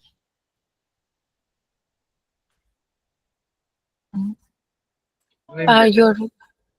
So you're on mute. So I think it's either hung up or. Doctor, you're on mute. He won't able to hear that if it's on mute. Edward, you're on mute. You went on mute. Goodness. Oh, sorry. I was not aware of this. How long ago was I mute? You were I was just asking, okay? Sabah, I was asking the rest of you. If I have a research topic for whom I've written 4 objectives, okay? The first objective leads to numerical data. The second objective leads to numerical data. The third objective leads to numerical data. But the fourth objective, I have a combination of numerical and narrative data. Now, what does that set of objectives make my research method? What method is that? Huh? Quantitative. Quantitative because of yes, it's still quantitative. Even though there is in the objective 4, I'm collecting some narrative data. It is not a substantive amount of narrative data. So this is a pure quantitative research. Quantitative. Okay. Research. Yes. Only when the amount of data collected, is balanced between quantitative, narrative, and numerical, that becomes mixed method. If it is predominantly numerical or predominantly narrative data, then it would become either quantitative research or qualitative research. So don't get into the trap of thinking that everything has to be mixed method now. Okay, it doesn't have to be. Both methods, all three methods are accepted in research. Okay, right. Let's go to the next. If there's no other question, please mute yourself. Let's go to the next question. There's one last poll. Okay, Miss Rowena has raised her hand. Yeah. Okay, who's that? Rowena. Okay, our most popular student here. Rowena, come on, what's your question now? Yeah, thank you so much, Doc. On the qualitative, I'm just thinking, maybe if you have done your research is based on existing documentation, so that is qualitative. Can you repeat that, please? If the research is based on existing documentation, the research. Okay. If the research is based on existing documentation, that is known as documentation research. Yes. And maybe you So are your doing question is something what in, type of research is that, right? yeah, so yeah. So maybe you are doing finance, there will be some figures in it. So it's still qualitative? Yes, it's still qualitative because the figures are part of the main data, which is narrative data. Okay. Because the figures, unless you're exposing the figures, the numbers to its own statistical analysis, okay, separate analysis, then it becomes a mixed method. Otherwise, if it is the document and then the document, I mean, in the document you have numerical data that you don't analyze separately, that is still qualitative data, qualitative research, because you're doing actually a documentation research. Oh, thank you so much. Okay. Any other questions, please? Ms. Samra has raised her hand. Okay. Yes, sir. I just want to ask that, as you said, it depends on the ratio of what the objectives that we have added, how many are quantitative, how many are qualitative. Is that like we will name our research accordingly? The more number of quantitative, it's going to be quantitative research. No, And if, for example, if we have mixed. Typically, people don't really go by that criteria when they're Yeah. setting objectives. No, that, yeah. Yeah, If I'm normally doing quantitative, they I just know stick it to is. one. Yeah. Correct. But in case there is one or two like that, so it depends on the ratio, right? Which one is more? The more number of What is quantitative the research predominant? objectives. Yes. Yeah, predominant. Okay. So But that's when how I'm you going to name feel it, right? the numerical data and the narrative data, are quite balanced Yeah. in terms of their substance amount, then you can say Yes. it's a mixed method. It's a mixed method. Okay. Yes. Thank you so much. Right. If no other question, let's go to this next polling, the last polling for today. Okay. This is a very exciting one. Again, answer and make sure you have a justification. Okay. Why you are choosing what you're choosing.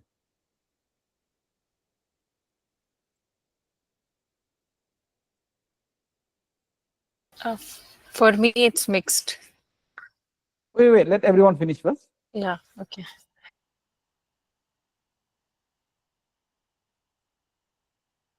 Interesting.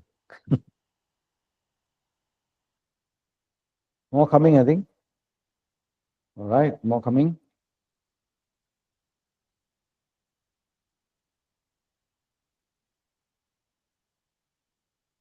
Please answer in the poll. Some of you are answering in the chat. We cannot see. I want everyone to see your take on this. Hi, sir. How to select it on the poll? Are you? So use the 9 dots on your screen at the right bottom of your screen, and then it will open the poll. Then you could select the poll option in that screen. Can you repeat it again? 3 dots, okay, and then 3 dots and then 9 dots. 9 dots, and then there's an option. You have to select the poll option. Yes.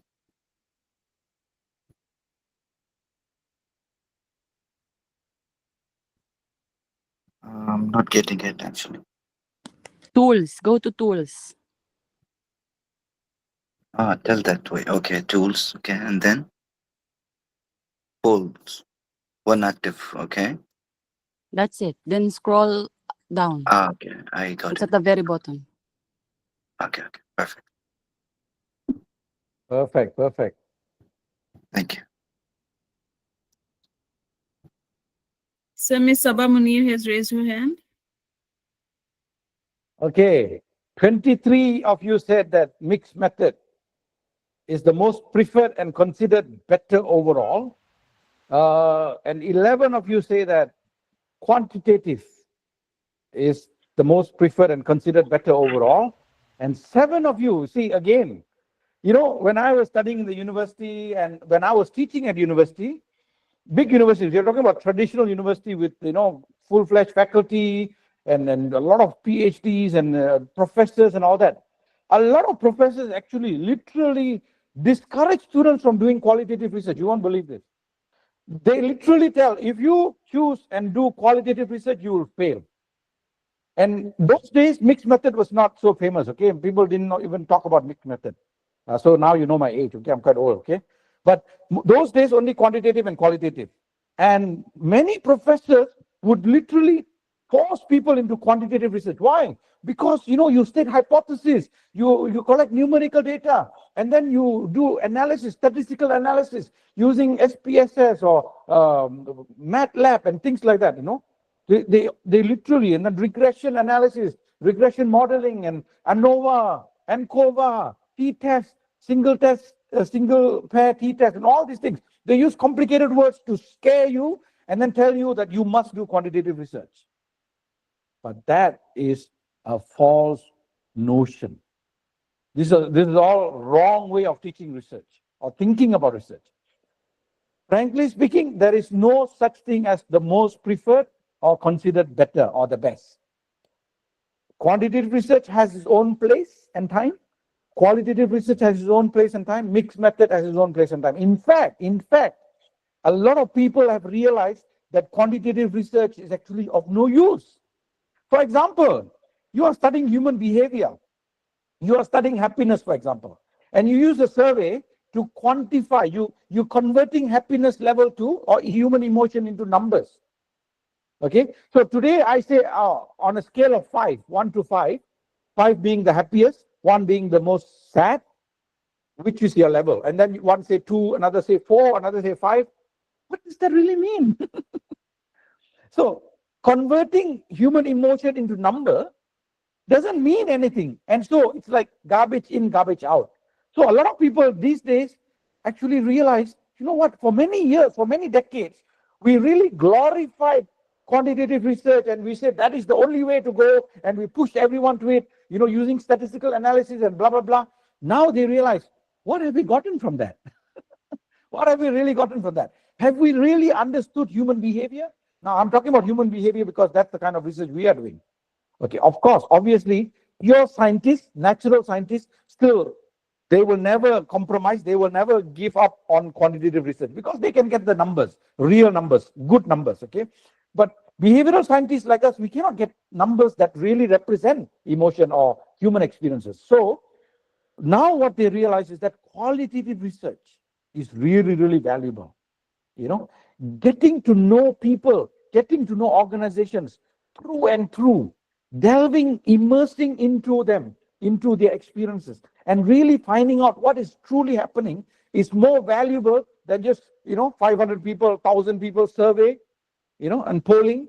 And then like what I'm doing now, I know 13 people voted for quantitative, 7 people voted for qualitative, 24 people voted for mixed method.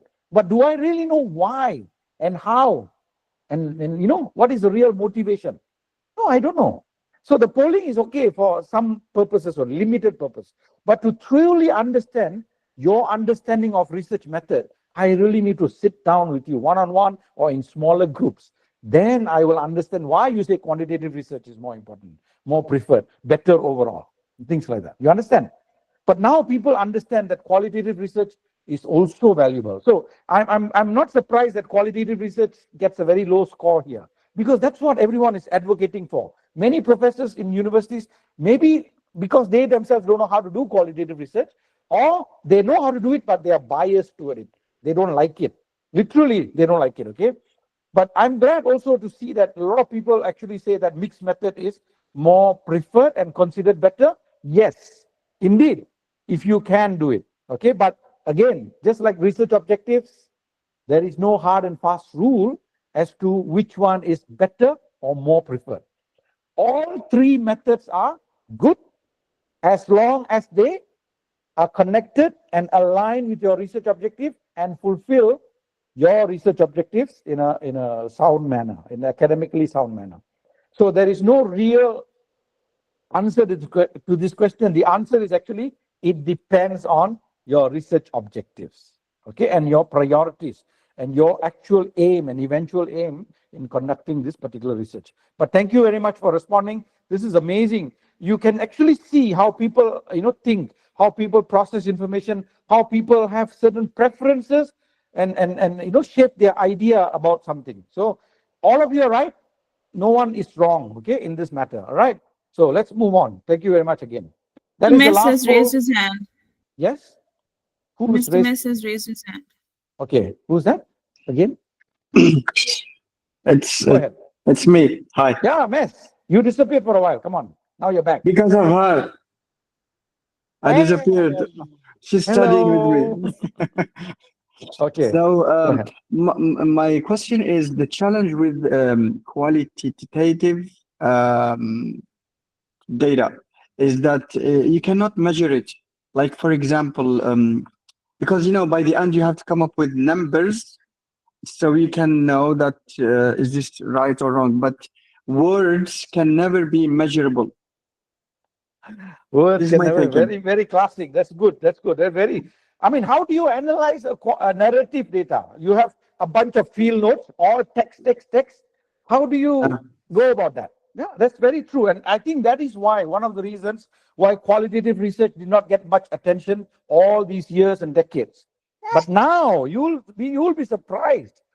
Forget about other tools. In fact, even ChatGPT itself or ChatGPT alone can be used to analyze qualitative research data. But we'll come to that later. Yes. Someone else wanted to ask something? So, Dr. We can, what we used to do, okay? These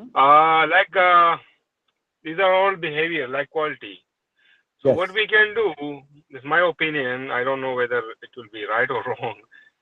We used to do for some, other research in the past, low, medium, and high. So if the behavior is good, so the company is at the low risk to lose or be unsuccessful business, let's say. And if the behavior is medium, like is in average, so we can give him a medium, okay? And if the behavior is very unacceptable, so we can give him a high, okay? So these are the high risk, medium risk, and low risk. Can we categorize in that way? No. So what you're talking about, the example you're giving is still quantitative. You are converting behavior into numbers. But what Max was asking is, let's say I do collect narrative data like transcription of actual interviews or observation, anecdotal records. How do I take all those field notes and analyze? Numbers easy to analyze using statistical tools. Yes. So in your example also, you're actually talking about quantitative data. You're converting it. Okay, I agree. Okay. But Mesh is asking about pure qualitative narrative data. How do you analyze that? So we'll come to that later. Okay, in a bit we'll come almost there. Okay, so let's proceed to the next slide. So now I'm actually taking you through the chart that I gave you last time, that I showed to you last time. The same one here. This one here. So this one I'm just taking you through here. Okay, all that we are looking at the elements, individual elements. So this one here talks about common data collection method. So whether you're doing quantitative research or qualitative research or mixed method, it would dictate to you, your decision on the method would dictate to you your data collection method or procedure or tool. Okay, so questionnaire is something that everyone knows. Another name for questionnaire is survey. But remember, there are two types of items or questions in the questionnaire or survey. You have the fourth choice or the fixed choice, where just like the polling just now, I gave you options and you have to force yourself to choose one.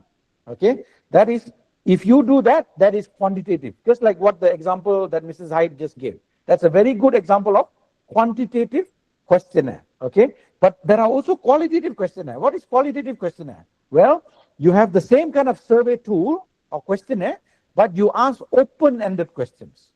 Okay, so what is your satisfaction level in terms of shopping at Lulu Market? You have to write description rather than choose to tick a particular box. So in that sense, questionnaire can become qualitative. You understand?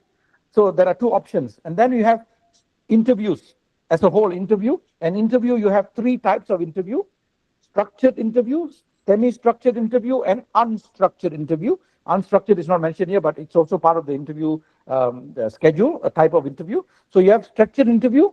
Normally, when you do interview, again, interview, we are talking about face-to-face.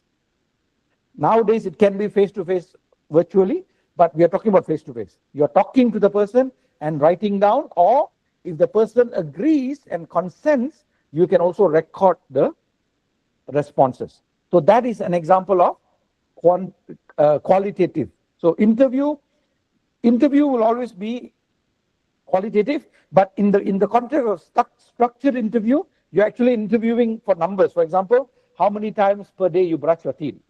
1 time, 2 times, okay? Or how many siblings do you have? All that will become quantitative. So structured interview also can be two kinds. Structured interview, quantitative data. Semi-structured interview, qualitative data. Semi-structured interview is where, an unstructured interview is where you ask open-ended questions. What do you think about this? How do you feel about this? When did you do this and why? Something like that, okay? So you are just recording actual narrative data. And then focus group is when you have a group of people, you are sitting down and talking, discussing about a particular matter, and you record whatever each member says, and that becomes a field note. So that is also qualitative. Observation can be qualitative or quantitative. Why? When you are in the playground and observing, just writing down what you see and hear, that is qualitative. But when you are observing to note down how many times the child pull other people's hair, okay, 3 times today the child pull other students' hair, that is quantitative. You see the difference? You can take down observation record narratively, or you can observe for numerical data. Both are possible. Document analysis, Rowena asked just now. Documentation research, you take existing documents. For example, you go to UN or you go to a government, and then you ask them to submit to you, or even content marketing. Okay, you take the website content of 5 universities, and then you analyze how each university organizes their content and write about what they're offering, blah, blah, blah. Okay, so that is content or document analysis. Digital analytics, again, existing numerical data, you take that and analyze. So you would definitely use quantitative method. And then web scraping or social listening, that is qualitative, spying. Case study can be mixed. Case study, sometimes, for example, if Bradford is my case that I'm studying, I can collect both qualitative data and quantitative data from Bradford. For example, qualitative data, I can collect student satisfaction in a survey format as well as in a narrative format, but also I can ask them for their income statement, for the number of students, so that becomes quantitative data. So it's a mixed method. Experiments are purely quantitative. We are talking about lab-based experiments. Now, what is the word primary and secondary there in the third column, source? Okay, that is to say where you are getting the data from, and if you are getting it from the field by yourself, you yourself collecting it, that becomes primary data. Now we are talking about empirical data. Empirical data can be broadly categorized into primary data, secondary data. Primary data is when you yourself go and collect it, okay, like raw data. Secondary data is someone has collected it for you. Like the one I said, Bradford already has data, and when I take data from Bradford, that is secondary data because I didn't collect that data. They already have the data. They're just sharing the data with me. That is secondary data. And there is a misconception again. People think that secondary data cannot be used in research. No, it has only to be primary data. No, not true. It can be primary data or secondary data, or it can be a combination of data. All right. Now let's go to the next slide very quickly. Oh, we're already heading to 5 o'clock. Now, you'll pay attention to this. Now, when it comes to data analysis, the last column here in the table, the last column here talks about data analysis. So what are the techniques or tools for quantitative data analysis and qualitative data analysis? You see that? There are so many tools available now. Even for qualitative analysis, you don't have to do it on your own.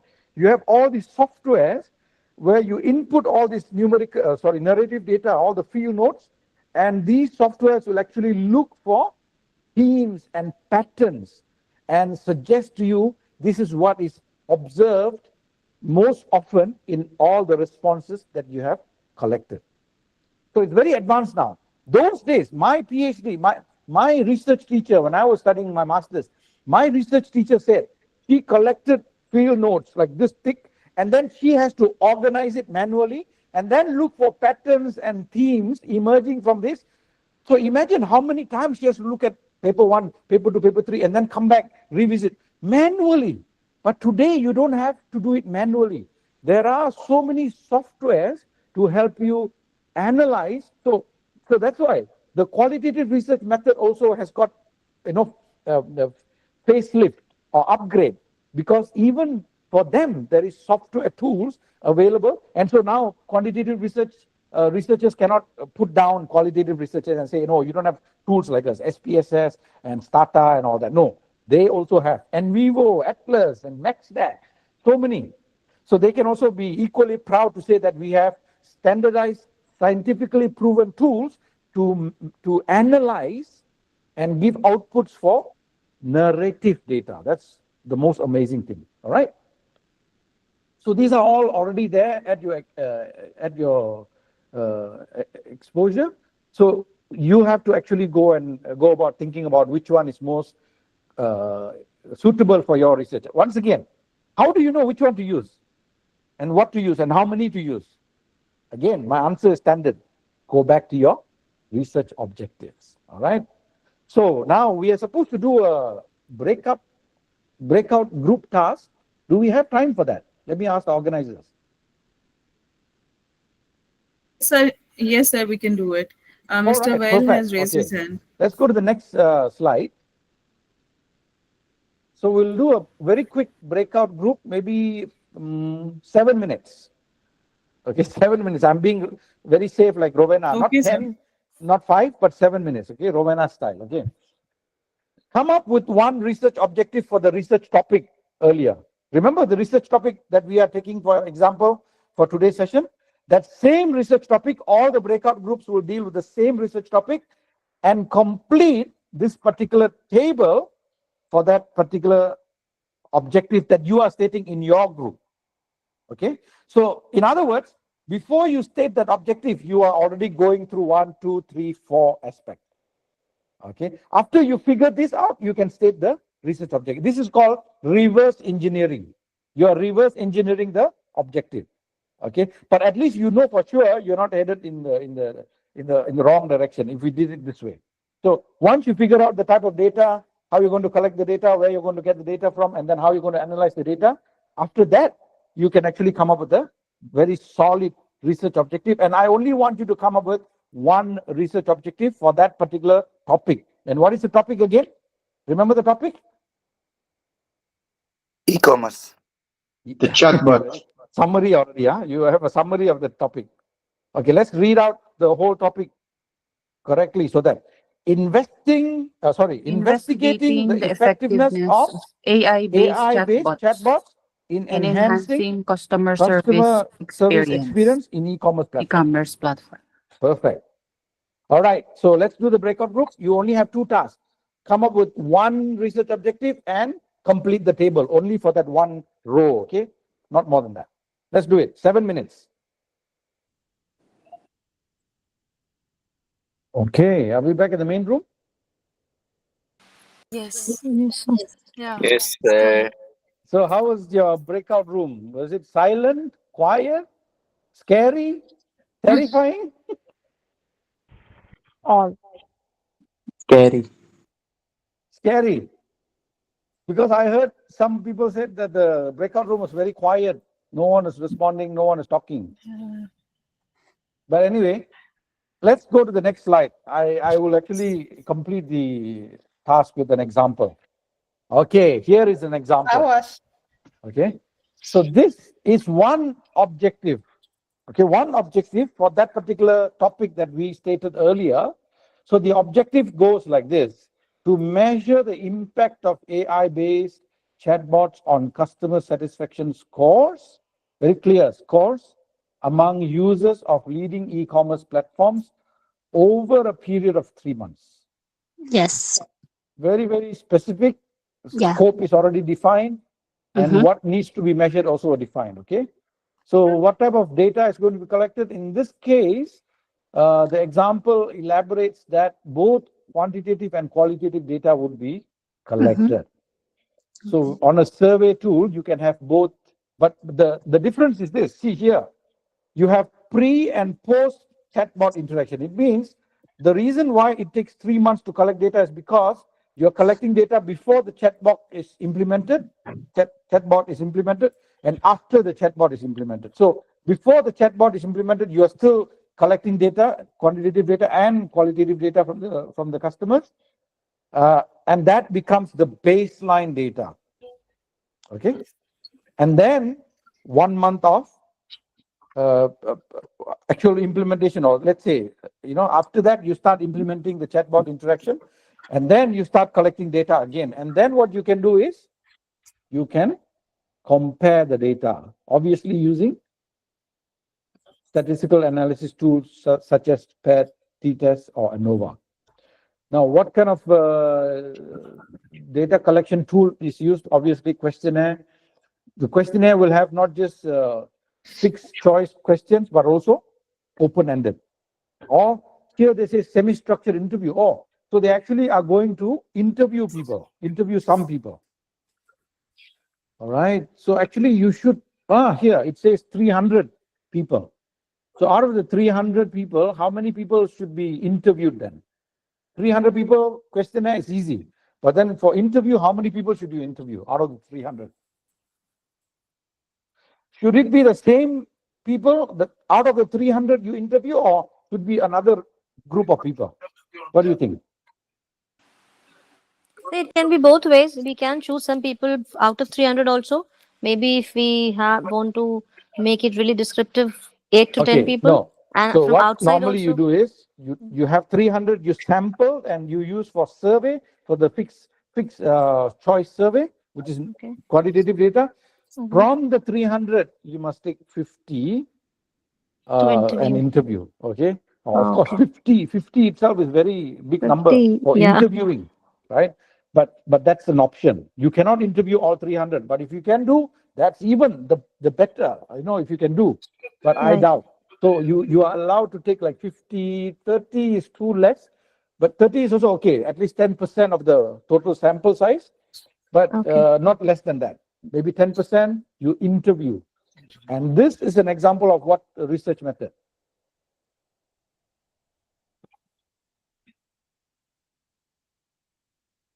What is the example of here? What kind of research method is this? Quantitative, qualitative, or mixed method?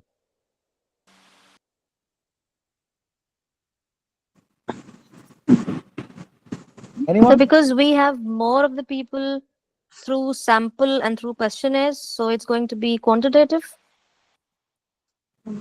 Next. No, I believe it will be a qualitative because you already collected the data through the CVs and all. So I think it has to be a qualitative, I believe, more. I think it's mixed research. So you are covering all bases. One person said qualitative, one person quantitative, another person mixed method. Very comfortable, very safe. So yes, I think this one, if you really read into the description there, it sounds more like mixed method, because in the second column where it talks about what empirical data you intend to collect, they actually emphasize the fact that they're doing what is it? They're doing follow-up Both interviews. numerical and no narrative, both narrative, huh? Narrative, They actually mentioned that qualitative or narrative data, user comments, feedback from satisfaction survey or follow-up interviews. But again, you can change that. You can remove that and just keep the quantitative part. In that case, it becomes a quantitative research. Okay. Or you can remove the quantitative part and keep only the narrative data. That makes this a qualitative research. Or if you have both, if you're more diligent, you have time to spend, you're really excited about doing this thoroughly, properly, deeply, then it can become a mixed method. So it's totally up to you. Okay, and sometimes it can also depend on your expertise. If you do not have expertise using statistical analysis tools or high level, by the way, you can always seek statisticians' help. You pay them some money, they can help you analyze data. That is allowed. You can even mention that. You don't have to be the statistician to analyze your numerical data. But let's say you don't have access to a statistician and you don't have the expertise, you can also choose deliberately to do a qualitative research rather than quantitative research. That is allowed, okay? All right, so you understand now, when you do this, the research is now very focused, the scope is defined, the whole plan, research plan is dictated already. Everything is good and you are sure as to your direction forward. That is the whole reason of completing the research objective worksheet. Very, very useful and helpful for you to use as a guide throughout the process, not just at the beginning, middle, end, but throughout the process. All right. So I encourage you, especially people who are just starting, Rowena and all, just starting, don't just jump into stating research objective topics and all that. Think about these first. And just now what we did in our breakout group, I don't know about your breakout group, but my breakout group was so exciting, so active, so alive. They even wanted to take me hostage. So over there, what we were doing was, we were actually going backward. Like we started talking about what data we want to collect, how we want to collect, where we want to collect, how we are going to analyze the data. So it is like reverse engineering. So we did that, and then we were thinking about what objectives can be stated. So that's a very smart way to go about research objective statement. All right. Okay, and one last thing I want to leave you with for this session is the last, second last slide. The second Sir, last Mr. slide. Haja has a question. He has raised Yes. his Oh, hand. okay. Please go ahead. Just want to ask about just now the effective. The topic, the topic is actually talk about only the effectiveness of the chartboard. Is actually referring to the current chartboard effectiveness, right?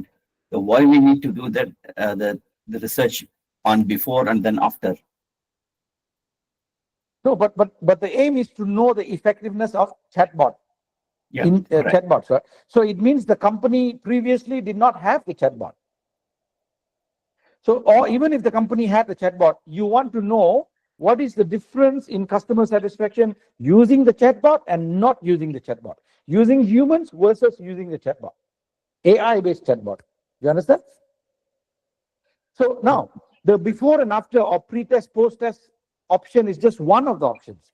In fact, this is actually, it falls under experimental research, and more specifically, it's called quasi-experiment. It's not pure experiment, it's quasi-experiment, okay? But this is just one option. But you don't have to say pre-test and post-test. You can simply say survey method, descriptive method, okay? You just collect information. But the thing is, when you do a pre-test and post-test, you will know and for sure be able to pinpoint and say it is the chatbot that is making the customer service better or not better. You understand? This is actually an experimental design if you do pre-test and post-test. But if you don't want to do that, you can just do a survey. But then again, see, the advantage of pure science, pure experiment is you are able to pinpoint cause and effect. Oh, they are not satisfied because of, or they are satisfied because of the chatbot interaction, or they are satisfied because of human interaction, something like that. Whereas if you just rely on survey one time, you can establish some kind of connection between chatbot use and satisfaction, but you cannot say for sure or definitively or absolutely that it is the chatbot that is making the satisfaction increase or decrease. You understand the difference? Got it. Yeah. So the quality of outcome of the research would be enhanced if you use certain type of method. So what the example that I gave you is actually quasi-experimental method, but that not many people will do that because of time limitation and all that. But as the slide specified, this person is going to take 3 months to do the data collection. So it makes sense. But if you don't have that much time, you just want to go and collect one time from 300 people, because you can just send through SurveyMonkey or something like that, and then you can get it, right? So then that is a different story altogether. But you must acknowledge the fact that there is limitation in terms of generalizing the eventual findings. So generalizability of your finding will be impacted based on your research method. It's called external validity. To what extent can you transfer or apply the findings to other settings? All right. So you'll be limited depending on the research data method itself. So that's a little bit complicated. Okay. Now, all of you, whoever attend your this particular webinar today, I will allow you to contact me directly on our official business WhatsApp, which is the French number on our website. You can come and talk to me for free, no charges, okay, about your research. Because you are here today, I appreciate you. That's a service that I'm willing to give you. All right. So we can talk, because it's not a one-time 2-hour session. It is an ongoing thing, and we need to recognize that. And so the second last slide, you see, the common pitfalls are so many. Here itself, there are 20. But then let's talk about the last slide. Okay, the top 10 most common pitfalls. Let's go to the next slide. Because I don't want to bombard you with all 20 ways people make mistakes when they do research. Let's just focus on the top 10. Okay, the top 10 starts with the most. Oh, they're playing. Okay, this is the most common mistake or pitfall. Okay, unrealistic scope. Now, why does this happen? Because people don't think about what they are going to do. They simply jump into writing the topic and objectives. And that is why we are taking time today to stop and say, what are we really going to do? We need to be very purposeful. We need to be very deliberate as we start embarking on the research process. Otherwise, you're just going to simply waste your time and your supervisor's time. So unrealistic scope is one of the biggest pitfall in research, any research. A lot of people simply write and then they realize, oh my goodness, I don't have access to collect the data. They're not giving me permission. Oh, it's too much for me to collect the data. Oh, I don't know how to analyze the data. I'm not a statistician. So all these things, that's why I said earlier, when you close your eyes, are you able to picture or visualize the whole research process unfold in front of you, every step of the way? If not, something is wrong. Not with your eyes, okay, but with the planning itself, okay? Unclear objective is the second most common pitfall. That is why we are talking so much about objectives. Unclear, vague, broad, over-ambitious goals, not going to work. Misaligned methodology. For example, you stated objectives that require numerical data, but then you went about collecting narrative data. So, and you will laugh at me saying this, but actually it happens. People actually finish their thesis and then come for defense, and then they fail because of this. Misalignment is one of the greatest problems or pitfalls in research. Misalignment in the four things. Okay, here there's a lot of misalignment. They don't align. They're not consistent across the board. That is a common pitfall. Another very important pitfall is bias. A lot of people go to do research because they want to prove a point. If you want to prove a point, don't do any research. If you already know that drinking 2 liters of water is good for your health, then don't do research about is drinking 2 liters of water good for health, because you already know it. There's nothing to prove. Okay, so a lot of people, especially teachers and all, they try to prove their point, to show to the administrators, to show to their parents, and etc. So they do the research. No, never do that. A researcher is supposed to be, just like scientists, neutral, unbiased, no preconceived ideas. Even you have preconceived ideas, you're supposed to suspend that, keep it aside, and then enter into research without any bias. Okay, so that's very important. Okay, it's on top 4, poor sampling strategy. If you're not careful, yeah, you have 300 people, but 300 people in the wrong way. For example, I give you an example, very good example. All of you know the Herzberg's 2-factor theory, motivation theory, Herzberg 2-factor theory. Now, Herzberg's 2-factor theory is in every business management textbook. From Harvard to, a university in India to Singapore, everywhere they use that. And it seems like the Herzberg 2-factor theory of motivation is the guru of all motivation theory. But you know what? That particular theory is built on predominantly male, white sample. And we are using where? Everywhere. No one ever went behind the scene to actual research documentation about that particular theory and question and challenged it. So we are all blindly following the Herzberg's two-factor theory, and no one is questioning it. That is an example of poor sampling strategy. You never do that, because that leads to sampling error and sampling bias. That is an example of garbage in, garbage out. But we have all been using the theory without any questioning, which is very sad. Now, invalid or low quality data. Again, quality of data is determined by data collection tools, procedures. Now, especially when you are the researcher and you are also making the questionnaire, and then you're also doing the interview. Imagine. So, there's a lot of complication there. A lot of people think, oh, observation, just go and observe and record data. Or interview, just go and face-to-face interview and take the, record and then transcribe. It is not as easy as that. Even when you are administering a survey tool, by the way, I used to teach a semester-long university course only on making tools and administering tools. One semester is a 3-credit course at master's doctorate level. People take it for granted. They think that collecting data is so easy. It is not easy at all. Why? If you think it's easy and just do it, somehow, whatever way you want to do it, yeah, you can get the data from 300, 500 people, but then it will be a situation where garbage in, garbage out. So data collection is very, very important. You have to safeguard it, especially when you're constructing your own tool. Okay? And more complicated when you're translating the tool. It's even more complicated. Okay? So don't take this kind of thing lightly. And flawed data analysis, of course, yeah, that is mismatch again. Ethical oversight, you record without getting permission. Later on, you get sued. Oh, no, please don't do that, okay? That is another pitfall. And failure to acknowledge limitations. Yes. A professional researcher will always go back, especially in chapter 5, and look back and say, these are the limitations, weaknesses in my study, and they will write it. Don't wait until you come to the viva or the oral defense, and then the panelists say, this is weakness. Why did you not address it? Now, you don't have to solve the weakness. You don't have to eliminate it. You simply need to acknowledge and mention it. And the panelists won't harass you.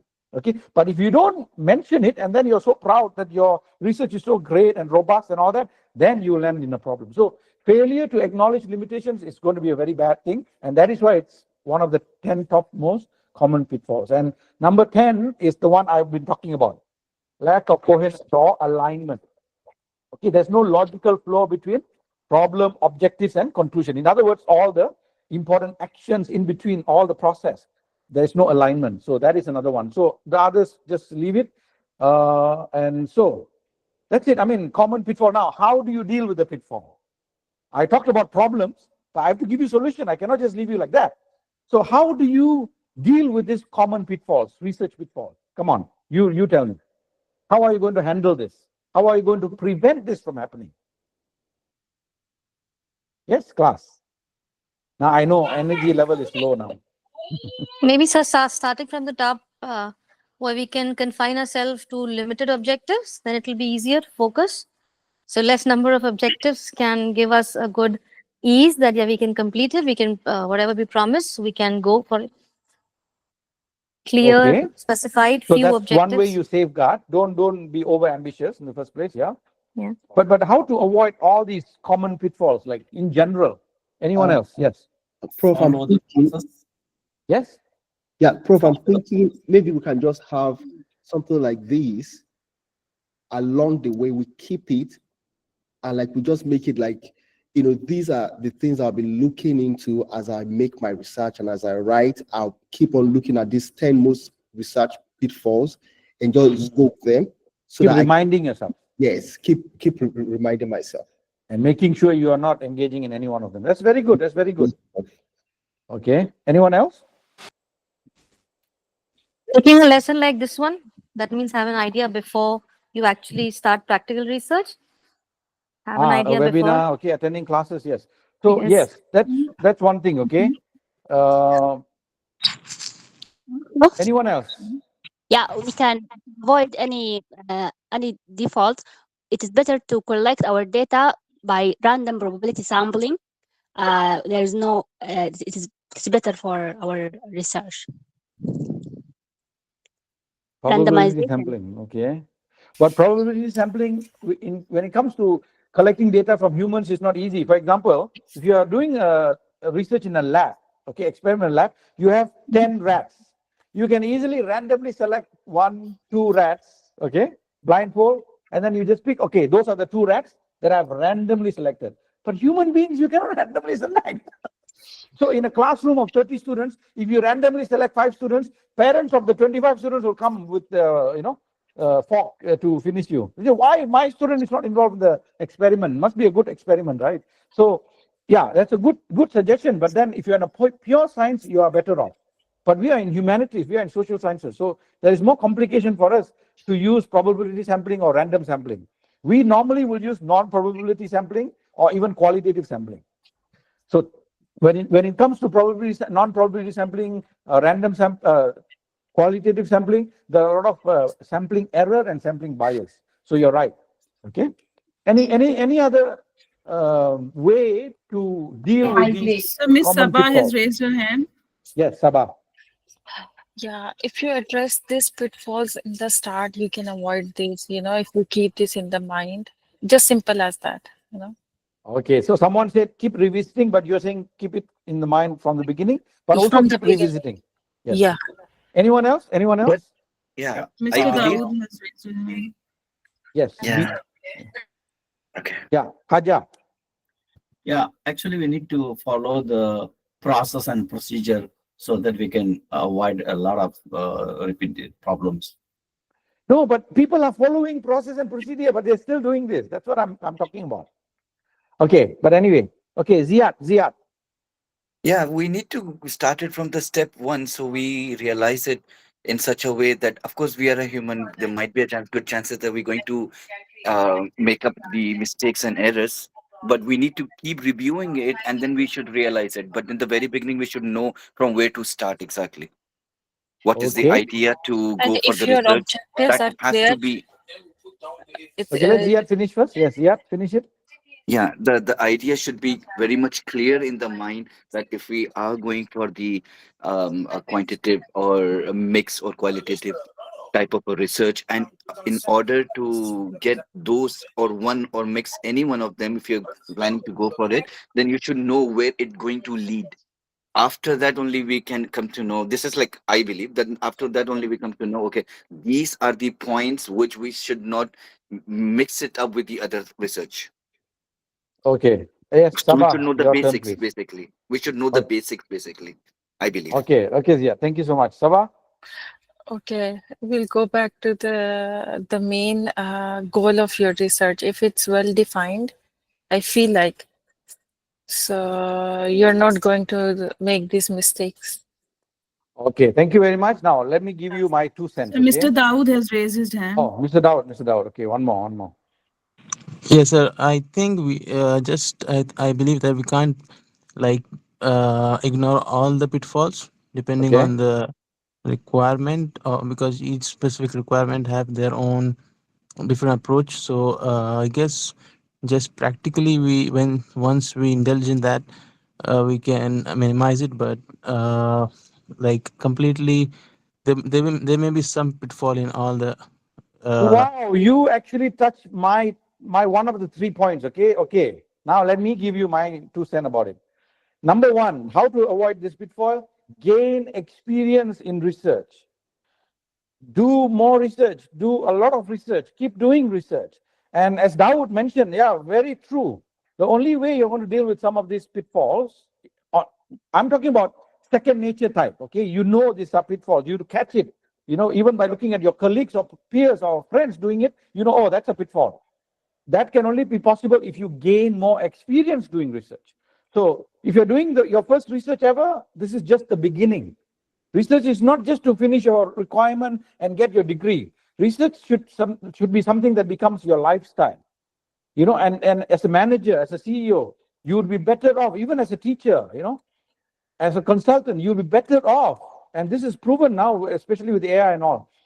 If your decisions are data-driven or evidence-based decisions, isn't it? So do more research, make it second nature. and because some of you are already doing it without you realizing it. Okay. And someone in the breakout room said, I am not a researcher, I am a story writer. I said, how do you write story? You are a researcher already. That is the person, the one who laughed just now. Okay. So that is one. Okay. To avoid this kind of pitfalls, you need to do more research. The more research you do, you will become expert. You'll be able to see problems and detect it right away. Okay. And you'll be able to help other people. Number two, and this is something simple, but not many people don't do. And this is why doctorate and all that takes time. It's not because you actually study a lot of things during doctorate level. No, it's the same thing. After your master's, you do DBA, it's the same content and all that. But why does it take a lot of time to do a DBA? Why 2 years minimum? Because you are spending time studying, reading, processing high quality research of other people. But people don't like to read these days. Okay. Even program information, they don't want to read. They ask me, silly questions. So this is a challenge, but you have no choice. A doctor degree graduate is supposed to be an expert, a person of substance in his or her field. That is why these days people don't really care about people with degrees, because we have, tarnished the name of degrees itself. But someone who holds a master's degree, someone who holds a doctorate degree, what it means is that these people have deep understanding and knowledge and, familiarity with the subject matter. So there's no shortcut. If you want to be able to catch and deal with this kind of pitfalls, the second way is to study and read for yourself high quality research thesis, journal articles, and papers. Because the more you read, the more you get, a sense of, oh, this is how it is done.